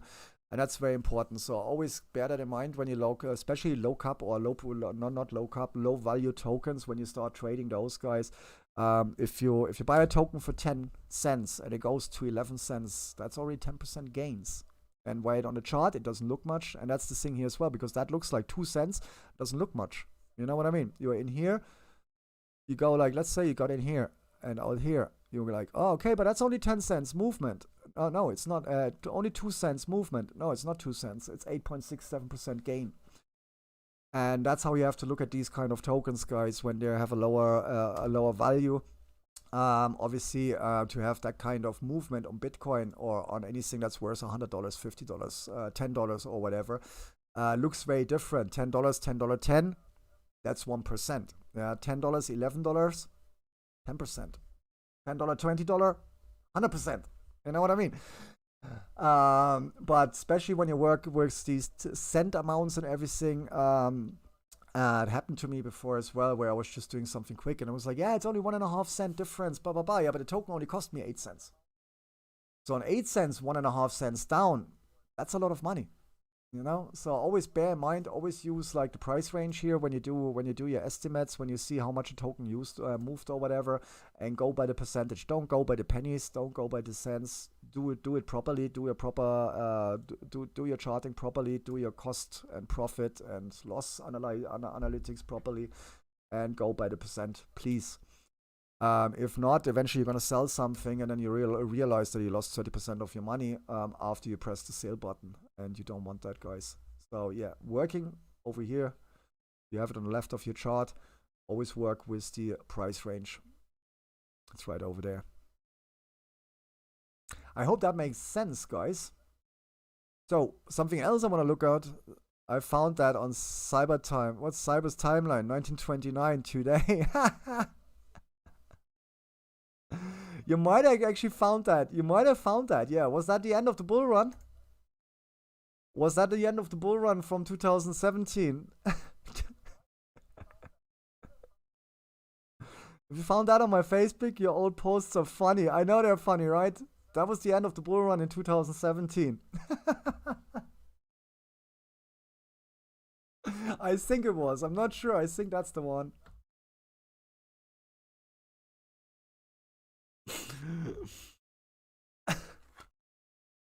I'm actually going to keep this, I think. I'm going to keep that for the end of this bull run. Did CoinMarketCap predict the end of the bull run today, or did they not? Not CoinMarketCap. CoinDesk. Did you guys see those did you see the tweets from CoinDesk? Gosh. If we go by CoinDesk, we jump out of the window today. They were like, Bitcoin is failing, Bitcoin is failing, Bitcoin is failing, I don't know. It's failing, apparently, to reconquer anything. All I see here on this side over here is a replay pretty much of this over here, so it's looking good to me. What goes up must come down, right? And this is where we just come from. And this is only the 4 hour. This was the 40K all-time high. From there we went up. This was the next high. This was the next step. This is the next step. So for me, this one is a replay of the consolidation over here, which, funny enough, aligns with this. However, if you want to call this the third wave, fair enough. But that'd be very, very, very, very soon after the second wave. Me personally, I think they're full of shit, but. Yeah, look at their tweets from today. Look at some of the news from today. I don't think we're done here. If we're done here, we know, because there's going to be another liquidation coming through here, and the second liquidation, that would hurt big time. Second liquidation, well, that would be huge. Yeah, and if that is bigger than the previous liquidations here, then you get an indicator where we at. So this one over here was 23%, obviously, 25%. This one over here, that was roughly 15% only now. 17, 18%, so let's say 20 as well. And now we have the latest one, obviously. And that puts us again at 20%. So if we look at this, guys, everything is good in Wonderland. Yeah. We have to come down. We cannot just go up, up, up, up, up. The market has to correct. We all know that. We go overbought, we sell. We go oversold, we buy. And as long as we're in the 20% range, for me, everything is in the green. Yeah. If we see all of a sudden another wave down and another step down and another step down, then that's something else. But for me personally, we're far away. However, we have to bear in mind, and I said that recently already in my shows as well, I think the last bull run lasted 16 months, if I'm not mistaken. The previous one lasted, I think, 14 months. So we're coming to the time frame where traditionally a bull run after a halving would come towards its end. However, in this cycle around, with all the institutional interest and everything else surrounding Bitcoin at the moment, and billions of dollars having left circulation by having been added to balance sheets of companies and everything, with no intention to sell, Tesla, MicroStrategy, and all the others there. I don't know. I'm being skeptic, predicting the end of a bull run here. And obviously, again, on the we would want to look at the daily here as well. If you want to predict the end of a bull run, you look at the daily, and because the daily would be moving above the 200 MA. See where that is? There it is. And as long as we stay above this red line, guys, we're far from done, because we've been staying above this line since the beginning of the bull run. Outside of here. That was 2018. So basically, 2020. Here, this is the beginning of the bull run, and that's the daily EMA, the 200 MA. No, that's the 99 MA. Sorry, is that the 99? Yeah, that's the 99. So the 99 or the 100 MA tells me here we're fine. Yeah, if we drop below this, then we have an indication of weakness. But since the beginning, pretty much outside of here, beginning of 2020, we've been moving above the daily or the 100 MA, and if that dips, we were close to hit it. And that's what I'm actually saying. We have to be careful here, though. Now that we look at the daily here, let me just get this down here. Now that we're looking at the daily here. You see how nicely that actually plays.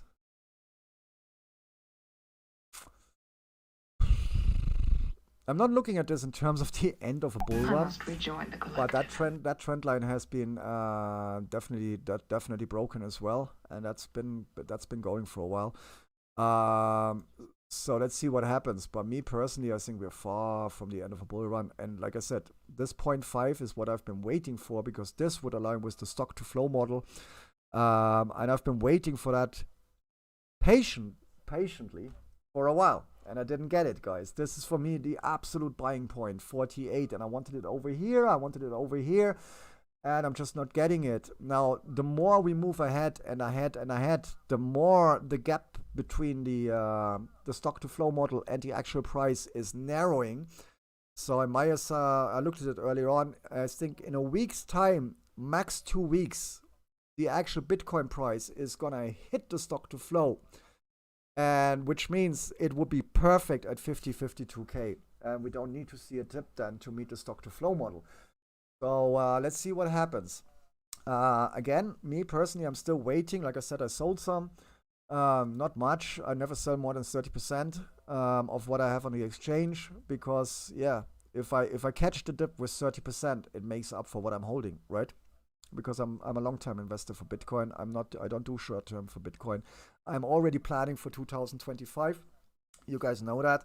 I'm already looking forward to the next halving, and my price expectations for Bitcoin are already based on the next halving. So I literally don't care if we go to 28K from here. I just gonna buy as much as I can at 28K. And maybe sell a little bit more on the way down, but I never ever gonna sell all my Bitcoin, guys. Yeah, sell some, sell 25%, sell 20% or whatever, and buy a lot more Satoshis further down. It will make up for the difference in the price. And even if you have to hold it then until the next halving, it does not matter. You always come out ahead. You will always come out ahead on Bitcoin, especially if you hold more than 3 years. Yeah. This is Bitcoin over a long period of time, and as you can see, Bitcoin technically has never gone down. Not for me anyway. And this doesn't even include the time frame before 2018, because Binance only launched in 2017, right? So late 2017, Binance came online, and this chart doesn't really show what I'm saying here. But if you look at the Bitcoin chart going back to 2009, you'll see that technically Bitcoin has never come down. If you're a hodl coiner, Bitcoin has never gone down. Everything else is speculating, trading, and so on. But on the hodl side, safest investment in the world, and you're never going to regret it. Unless you buy at 65K to sell at 20. But that's your fault then, because you got weak hands. You shouldn't be buying something at 65k anyway. You don't buy when something goes overbought. You buy something when it goes oversold, obviously. Anyway, I think this wraps up this part here. I'm quickly want to look at our planet and everything. Again, guys, Function, you asked about Pearl early on. In my opinion, if this project succeeds, you might get your money back for Pearl. So if you want to shift over to the different liquidity pool, I'd sell. I'd take out the LP token. I'd take the BNB. I'd maybe liquidate 50% of the Pearl token, or all of it if you're willing to take a little bit of a loss there, and hodl the rest. Set yourself a limit. Say, if it drops below 12 cents, you sell the rest as well. But I would hold the rest here, because this is kind of gaining a little bit of traction here now.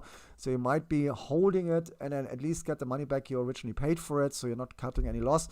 But then look for another LP pool with maybe a little bit of a better performing chart than Pearl at the moment. But yeah, Pearl, I'm definitely out of that for the time being, and I'm not really interested in a project because it's not cross-chain, it's not BSC. HCN on the other side, the Horizon blockchain, that's performing a little bit better, I think. Now I come in chart like this. Horizon has been. I hate these charts when they don't play out like I want. This has been moving kind of more sideways. It's not selling off as steep, and it has kind of created a bottom here. So Horizon, which I'm still involved in the liquidity pool, is for me, I'm confident. I'm holding that at the moment. I'm still providing LP. What I should be doing, which I'm not doing at the moment, and that's what I talked about early on, the rewards from providing HCN LP, I should be staking that into the HCN pool.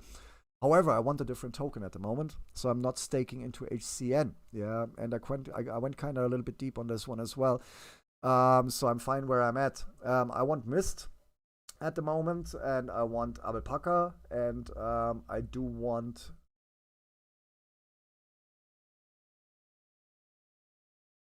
I want Mix. So I'm compounding into Mix with my rewards. That's the rewards I got so far. Well, no, I had 1.5 ETH in there, cake in there, 3.69 cake. So I've compounded there a little bit already. This one, the bummer is this one doesn't show an APR, and I pointed that out to PancakeSwap on Twitter. It would be nice if they could fix this, so we can actually have an APR here without having to do the math myself. Mix I want at the moment. CG by staking CGG, or by providing LP for CGG. Here I'm unstaked because I was expecting this one. Bitch. I was expecting Cake actually to pull along, because they were pulling along. They were playing along with Bitcoin nicely yesterday. Yeah. Now they don't. So I wanted to get more Cake around $20, $22. 26 I don't really want to buy right now. In particular, not if they're going to go overbought here. But let me just see something. But yeah, they detached a little bit here from our Bitcoin thingy, which is interesting. And yeah, Bitcoin keeps failing here. They keep failing. They have to break out. They have to break this. They keep failing on the 25 MA as well.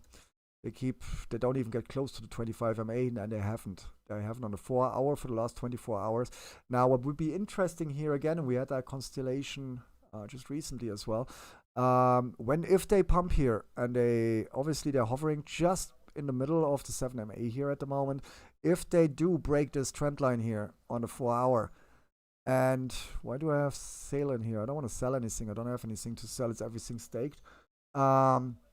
If they break here and they come to the 786 in the next 4 hour candle, which would be starting in an hour, yeah, it would be interesting to see if they get rejected by the 25 MA. Because if they get rejected by the MA and by the FIB, then I think they will come down one more time to check to test the 7 MA, and if that fails, then we get the 618 at 52k, 51.5. If they obviously manage to break the 786 and make their way above the MA here, yeah, and find support above the 25 MA, then I think we see a trend change. from this sell-off into going up here again. But for this is a very crucial point here. We have to see what happens here over the next couple of hours. Basically, the next 8 hours is going to set a direction, in my opinion, and maybe even the next 5 hours might give us a clear direction what Bitcoin's doing. At the moment, they're consolidating still, and that's what we said on when did they dip? On the 18th, was that Sunday? It was Sunday, right? Yeah, on Sunday. Sunday when we did the dip and we had the retracement of 10% there, or the pullback of the retracement of 10%, they got rejected here for the first time, and that bounced at that time. Also the MA, I think, because we were waiting for them to bounce the MA. It's funny that this MA is now over there. I'm not sure. I might not be 100% correct there. It's more than 2 days, and I'm old, and I can't remember what happened 2 days ago. Did you get any toad drop? We look into that, guys. I was so into what I've been talking about is that long live Gcash. It is. Did you get any toad drop? Toad? Where's the link preparing? Toad drop? Let's find out. Preparing is gonna get us a drop here. Thousands of dollars. Toad Network, 21 trading at $21. Where do we get the drop? On the website? If I log in there now and I have thousands of dollars sitting there again, I'll laugh. Yeah, I think that's the one, right?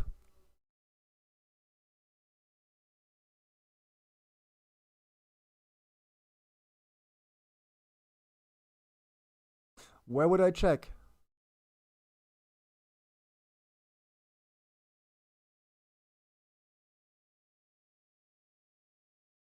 Oh, it just dropped into your wallet. Okay, let me get the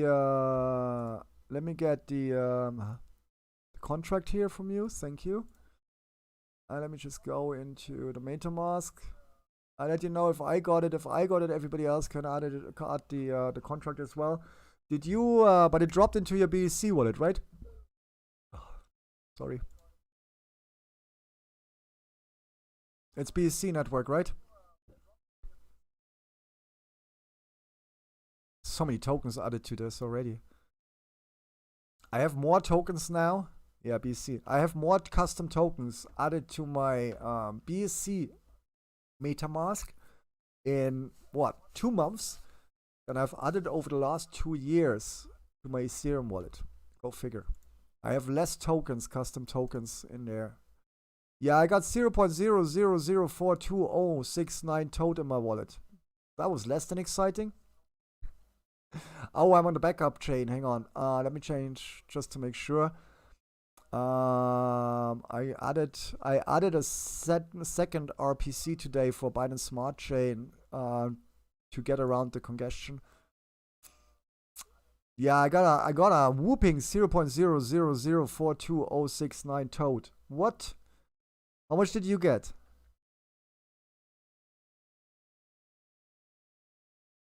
Let me check my other wallet. Let me check Cyber Grinder here.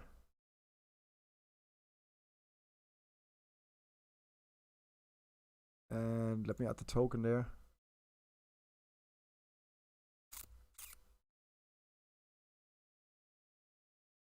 Oh, I got dropped to get your attention. Just to get your attention, man. That's like nothing. So basically, guys, don't worry about it. Maybe we can stake it in on their side. Let's see. Maybe we can. It's a couple of pennies, right?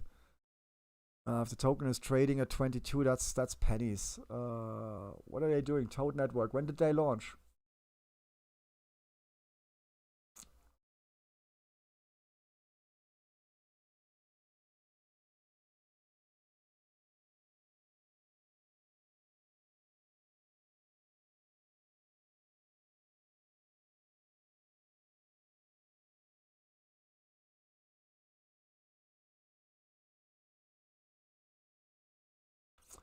What? They've been around for a while, huh? April. Dudes, this is not looking that bad, actually.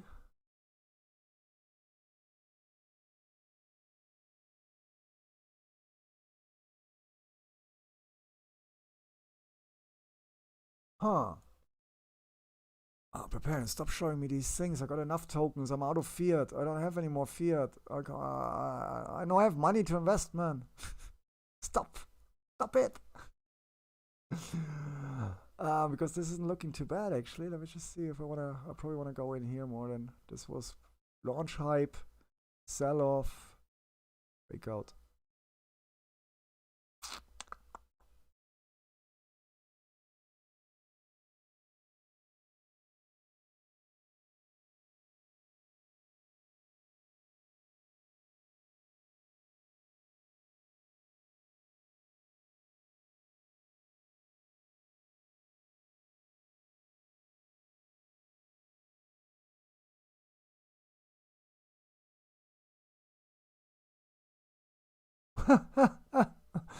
That sounds like a pyramid scheme. And I want nothing to do with any church, I tell you that. When I was 16, guys, I went to my local administration townhouse in my town hall in my hometown because 16, 17, I just started working. I was just, I did my first taxed summer job at that time, and I got a wage slip. A proper wage slip. It was like my first wage slip, and I earned like 1,000 Deutschmark or something like that in that month. It was summer holidays. I was working at the tennis court, at the restaurant there, and I got good money, good tips, but I got a proper pay slip, and I had to pay taxes on it. And apparently there was 25 Deutschmarks of church tax on there.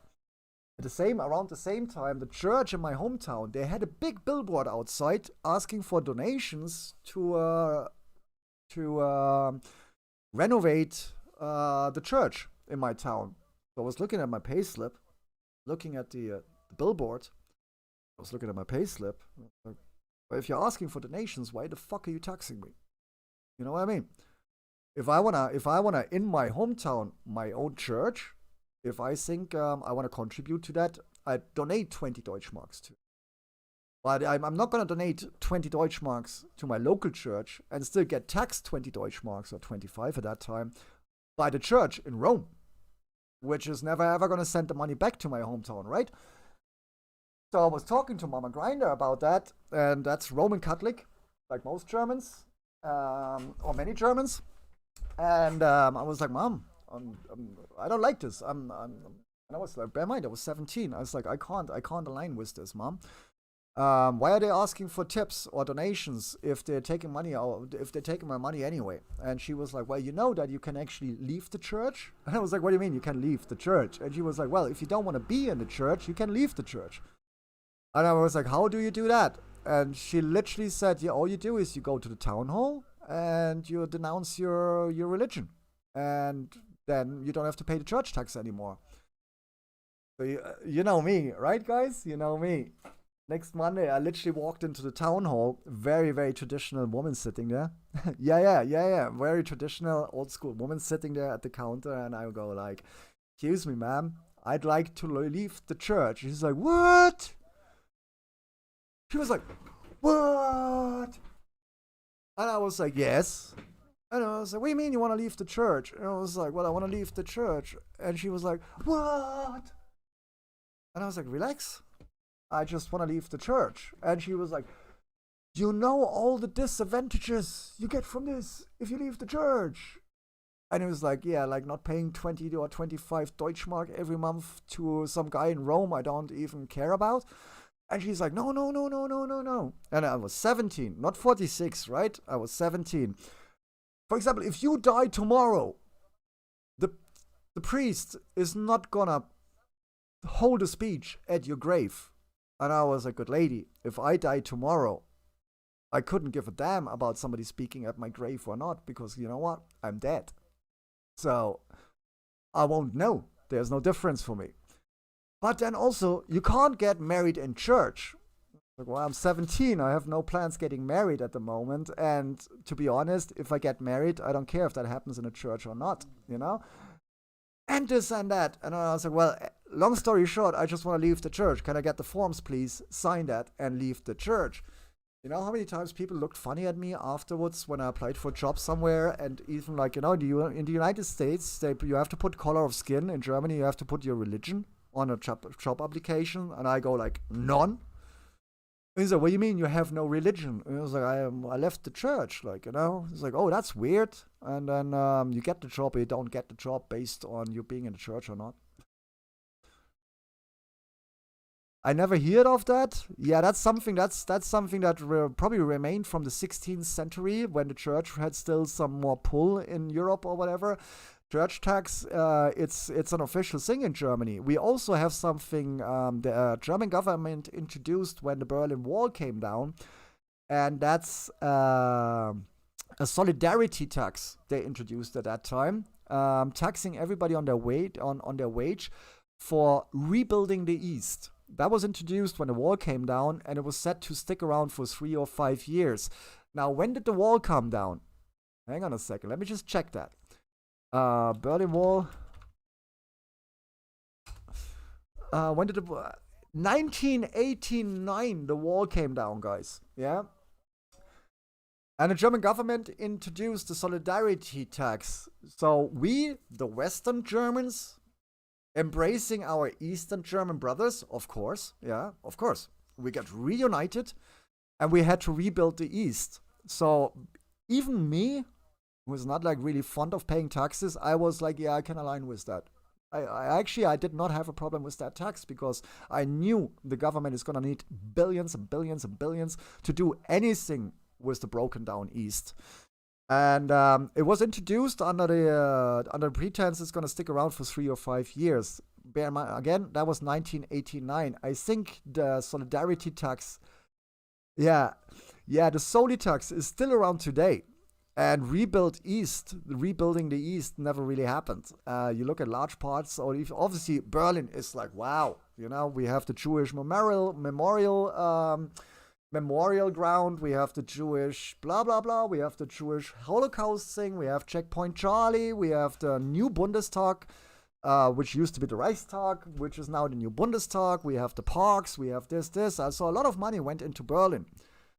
Or should I say certain parts of Berlin, yeah, because there's parts in Berlin, they look worse than before. They are literally abundant, yeah.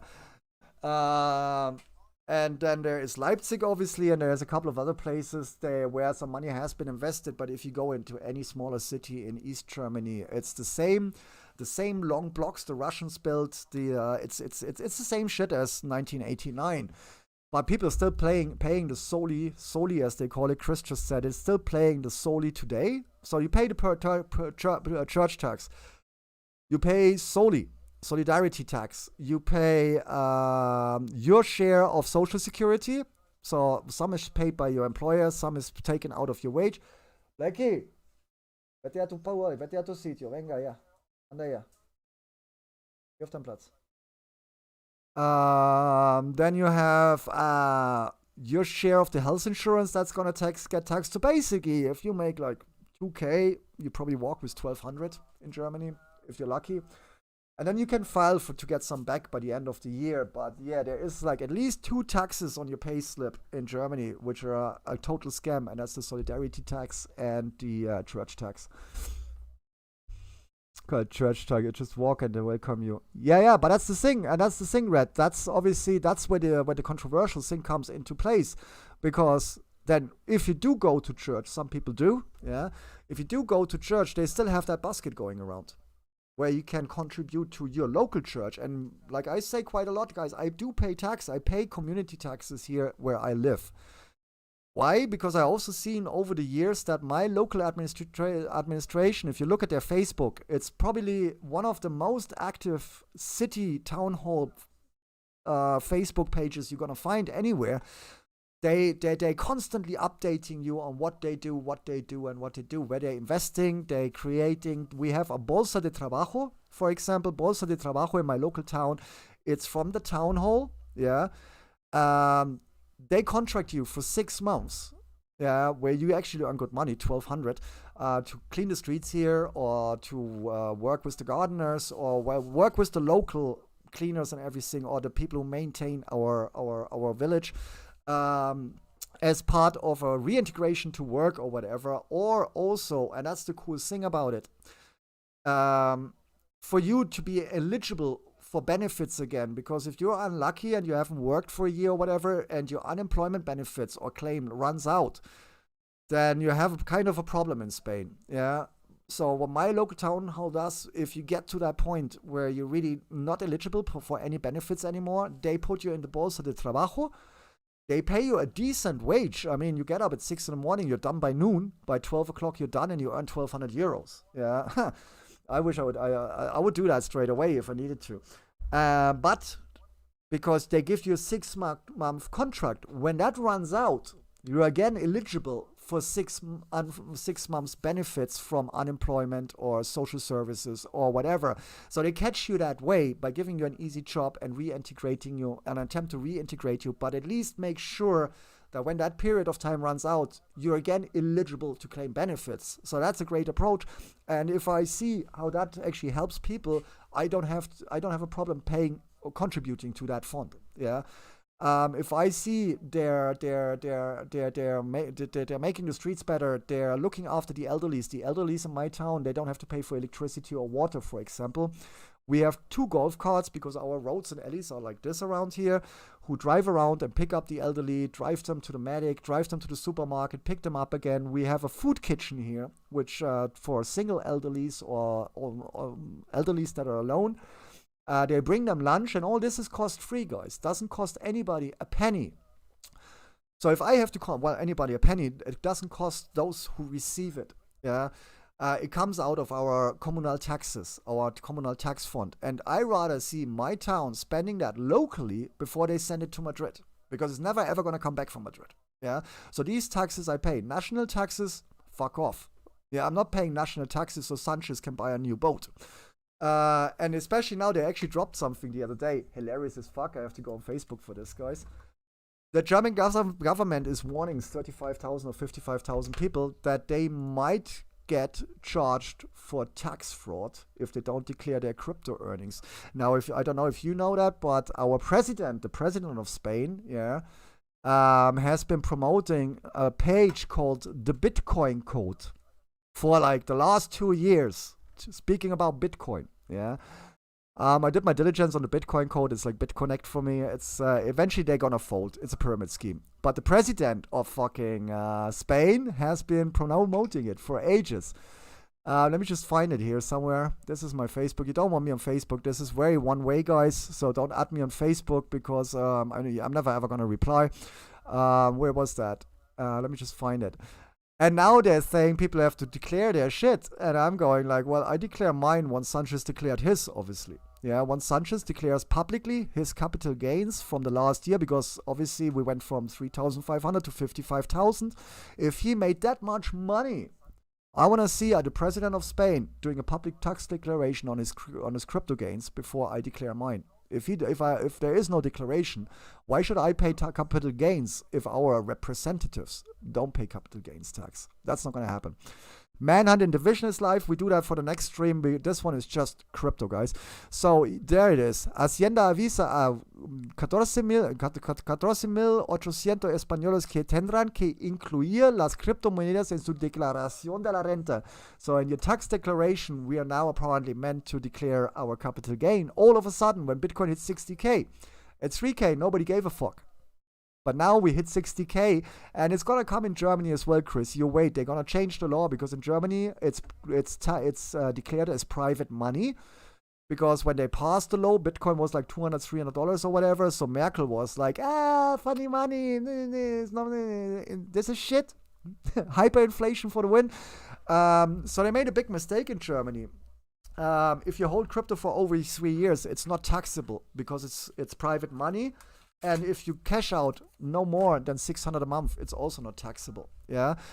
Now, obviously, there's a big difference between Bitcoin being worth 300 or Bitcoin being worth 60K, because all of a sudden, imagine all these people who actually bought Bitcoin a couple of years ago and are now sitting on a couple of $100,000 or millions of euros, or hundreds of thousands of euros, whatever. Imagine all of a sudden they cash out and they don't have to pay tax on it. All of a sudden, the commoner is going to do very well for themselves, and God beware, they can afford to give up their job. Because if we all get rich, if we all start to understand how money works, and that's why I wanted to point out LP today, guys. LP is something that did not exist for the commoner very, very short time ago. Yeah, and that's why traditional markets don't like this. In the traditional markets, Wall Street, there is no, you're not a little fish and you become an LP provider. Yeah, you're a little fish. You give money to your broker and he either burns it or you get some gains. End of story. So becoming an LP provider or having the opportunity to be a liquidity provider has huge potential for everyone if you do it right. If you put your head around it and do your diligence and pick up on it. Same as our trading. Yeah, when we learn trading, TAs and everything, wrap your head around it, dive into it, learn how to do it properly, and you will benefit, and you will greatly benefit from being an LP provider, because if not, people wouldn't give exchanges like Binance hundreds of millions of dollars to back their liquidity. You know what I mean? So at the same time, obviously, if the government switch on to the commoners, the peasant class or the new peasant class we're forming at the moment, can actually quit their job if they start to understand finance. You see where that's leading? That's a problem, guys. That's a problem. That's why they don't that's why they don't teach proper economics in high school. That's why they don't teach you about financial markets, not even unless you really go to university and you go into that direction. Yeah. Why? Because they don't want you to understand how money works or doesn't work. Because if we all stop working and just make money on the markets, who's going to build the streets? It's not about getting rid of the government and the comment, who's going to build the streets if we don't have an administration? No. If everybody actually figures out a way to make enough for their living so that they don't have to work, well, who's going to build the streets then? And that puts our governments and the markets and the bankers in front of a huge problem. And that's why I wanted to point out LP as an alternative to just trading today, guys. It's LP providing, it's staking, it's trading. There is so many opportunities, not just in the crypto markets, but obviously for us, 99% crypto markets. Don't be stupid almost, and don't take advantage of them. Yeah, dive in there, guys. Put your head around it and get good at it. And if you get to a point where you can actually say after a prolonged period of time, because making money in a bull market is very easy. If you survive the bear market and you're still making profits, yeah, then you might even consider giving up your job and retire early. And imagine if a lot of people would do that how that would affect the infrastructure of they've built around us. Yeah, so bear that in mind, guys. Yo, thanks for the mana there, Goku Peke. Much appreciated. And the follow from earlier, I don't think I pointed that out. I appreciate your follow as well. So bear that in mind. Now, obviously here in Spain, this is coming up now at $65,000 or $56,000 for a Bitcoin. All of a sudden, the government thinks like, whoa, if the people don't declare their gains, there is a lot of money not to be made. However, the cool thing is, I'm facing a fine of 5,000 euros. So worst case scenarios, if I don't declare my capital gains, which I don't have to declare because I have German nationality, I have a mailbox company in Gibraltar where there is no capital gains tax. And so basically I'm in a gray area. But let's assume I get fined for not declaring my capital gains. That's 5,000 euros fine. So at worst case scenario, I'm facing a 0.1 BTC fine for not declaring my amount of money in gains. So I'm just gonna let this run and see what happens. But yeah, everybody's switching onto it, that they're actually not catching in on our gains. And the funny thing is, most of it obviously comes from money we already taxed before. Yeah, you invest money and you take the risk with capital that has already been taxed. It comes from your wages, it comes from elsewhere, but you already paid your due on that money. And now you take the risk to invest that somewhere. And then after you've done well, you obviously first you pay your losses because you have to learn something new. So you lose some money.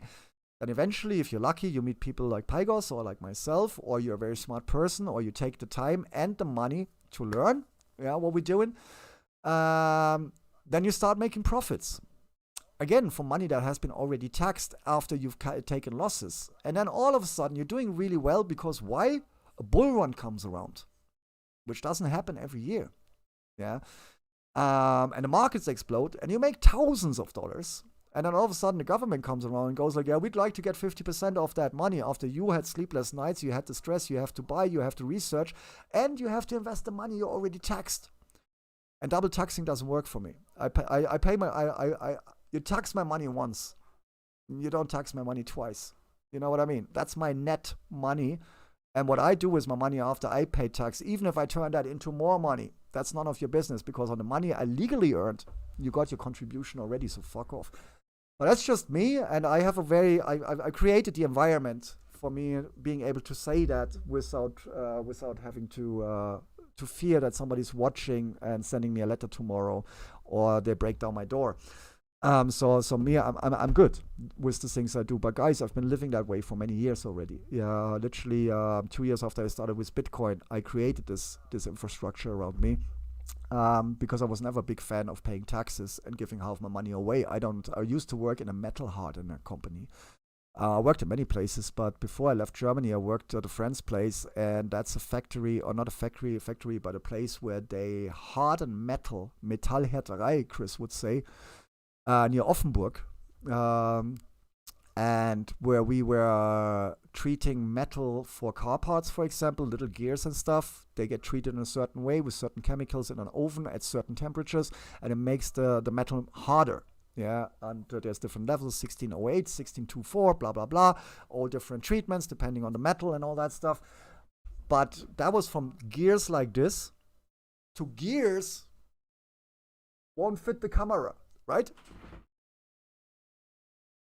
Still doesn't fit the camera. I was earning very good money there, but it was a very, very tough job. I had black shit in my nose every night. I had until I had not cold, but the particles in my lungs. After a year working there, I literally came home at night. I came into the door. My missus had made me dinner. I ate dinner. I laid down on the couch, and within 5 minutes, I was asleep. Yeah, that's how exhausted I was. I slipped my disc several times in just 1 year. So long story short, it was a very demanding, very heavy job. And while I earned good money, I still had almost 40% taxed every month. And at one point I was sitting there, I was like, why am I doing this if I'm not even getting like almost half my money? And while destroying my health at the same time, I literally was coughing up black shit. Yeah, from all the particles from the ovens in the air and stuff like this. But anyway, so I had to stop that as well. And that's what I mean. Once my money has been taxed, you're not taxing my money again. Just saying. I know that works different for everybody else depending on your legal situation and where you live and everything. But guys, even there is, if you're making really good money on crypto and everything, there's a solution to every problem. Yeah.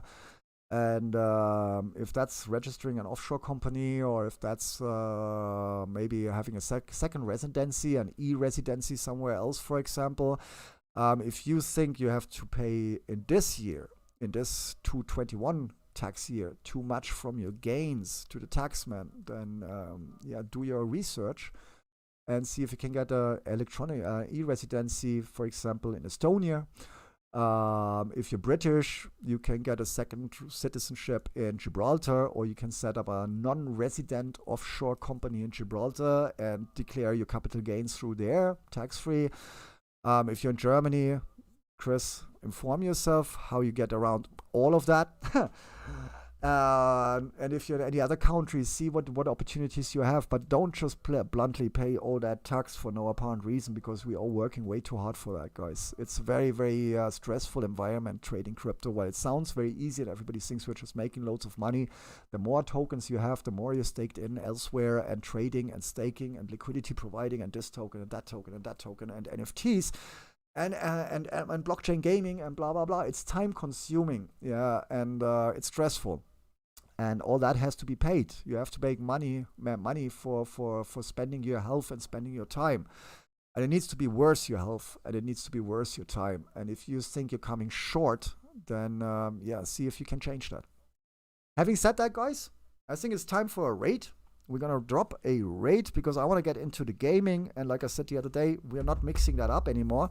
This was a particular stream mainly about LP and staking. I hope it was informative. I hope it made some sense. And I hope maybe we can use the replay for something. But what I'm going to do right now, real quick, is I'm going to have a dinner. Walk the dog. Have another coffee. See what the 420 day is doing. And then I come back for some gaming. Manhunt is live in Division 2. I want to continue though with Sniper maybe. We see what happens if I can get some of the clan to play. Bitcoin is dead, long live Gcash. Do you have the watch time? Anybody at the moment, let me know if you have the watch time for the chest I created earlier on. It was only 13 minutes. If someone like Red, the first one is ending. That's cool. 50 seconds, the first treasure chest is ending. And second one, guys, get into that one bunny egg. It's still unleashed. No, it's unleashed already. Oh, wait, so this is now the hype. Ah, that's cool, guys. Ah, so we're actually getting to the end of the second one. That's awesome. So we do that as well. We let that run down. And then I'll be back in a little while. And we either gonna play some more Sniper contracts because I really want to get into that game. I'm enjoying it. It was so much fun yesterday. Or we start a new Manhunt in Division, which is 2x on the XP. Since we're always looking for gains, I might just do the 2x on the XP in Division. Let's see. There's gains to be made in Division today, XP-wise. And Clan XP-wise as well, I suppose. So let's see. Let's see what's drawing here. The hype. 5 hypes are drawing right now. So let's let that draw. In the meantime, I'm going to bring up over here the Trovo. Damn. There we go. Function. Goku Peke, preparing red and any 2 aces 1. Don't drop it back to me. Not yet. Wait. Because I'll be back in less than 30 minutes with another stream. And then you can donate all and everything you want to me. Don't do it now. Don't. And we're gonna go and visit. Huh. You know what? I know somebody who's running some treasure chests now at the moment. I can't believe we're back on the chest thing. I can't believe we're back on the chest thing. Feels like D-Life all over again. And at least Justin's son hasn't arrived yet, so we're good. You know what? I'm gonna rate Punk Rock. I haven't rated her. Nah, she got viewers. Hang on. She got enough viewers. I want to rate somebody who has less viewers. And you guys are already leaving. That's funny. D-Live 2.0. Don't even go there, Red. Let's not go there. Let's not go there. What is he? Are we moist yet? What's the story with everybody asking about moist? Him as well here. I love moisture and are we moist yet and all that stuff. And I like moist as well, but I don't know. All right. So Punk Rock it is because she has a sensible stream title. So I'm just going to go over here, go to the Creator Studio, and drop it. Moist. Are we moist yet? That's so terrible. That's terrible. Really, no? Punk Rock. Okay, guys, I'm going to drop the rate on Punk Rock. I want to thank you all for watching the special edition today about liquidity providing and all that stuff. Like I said, I'm going to have some dinner. I'll be back soon. And until then, thanks for watching. Au revoir. Buona notte. See you later, alligator. I'll be back in a little while. Bye-bye.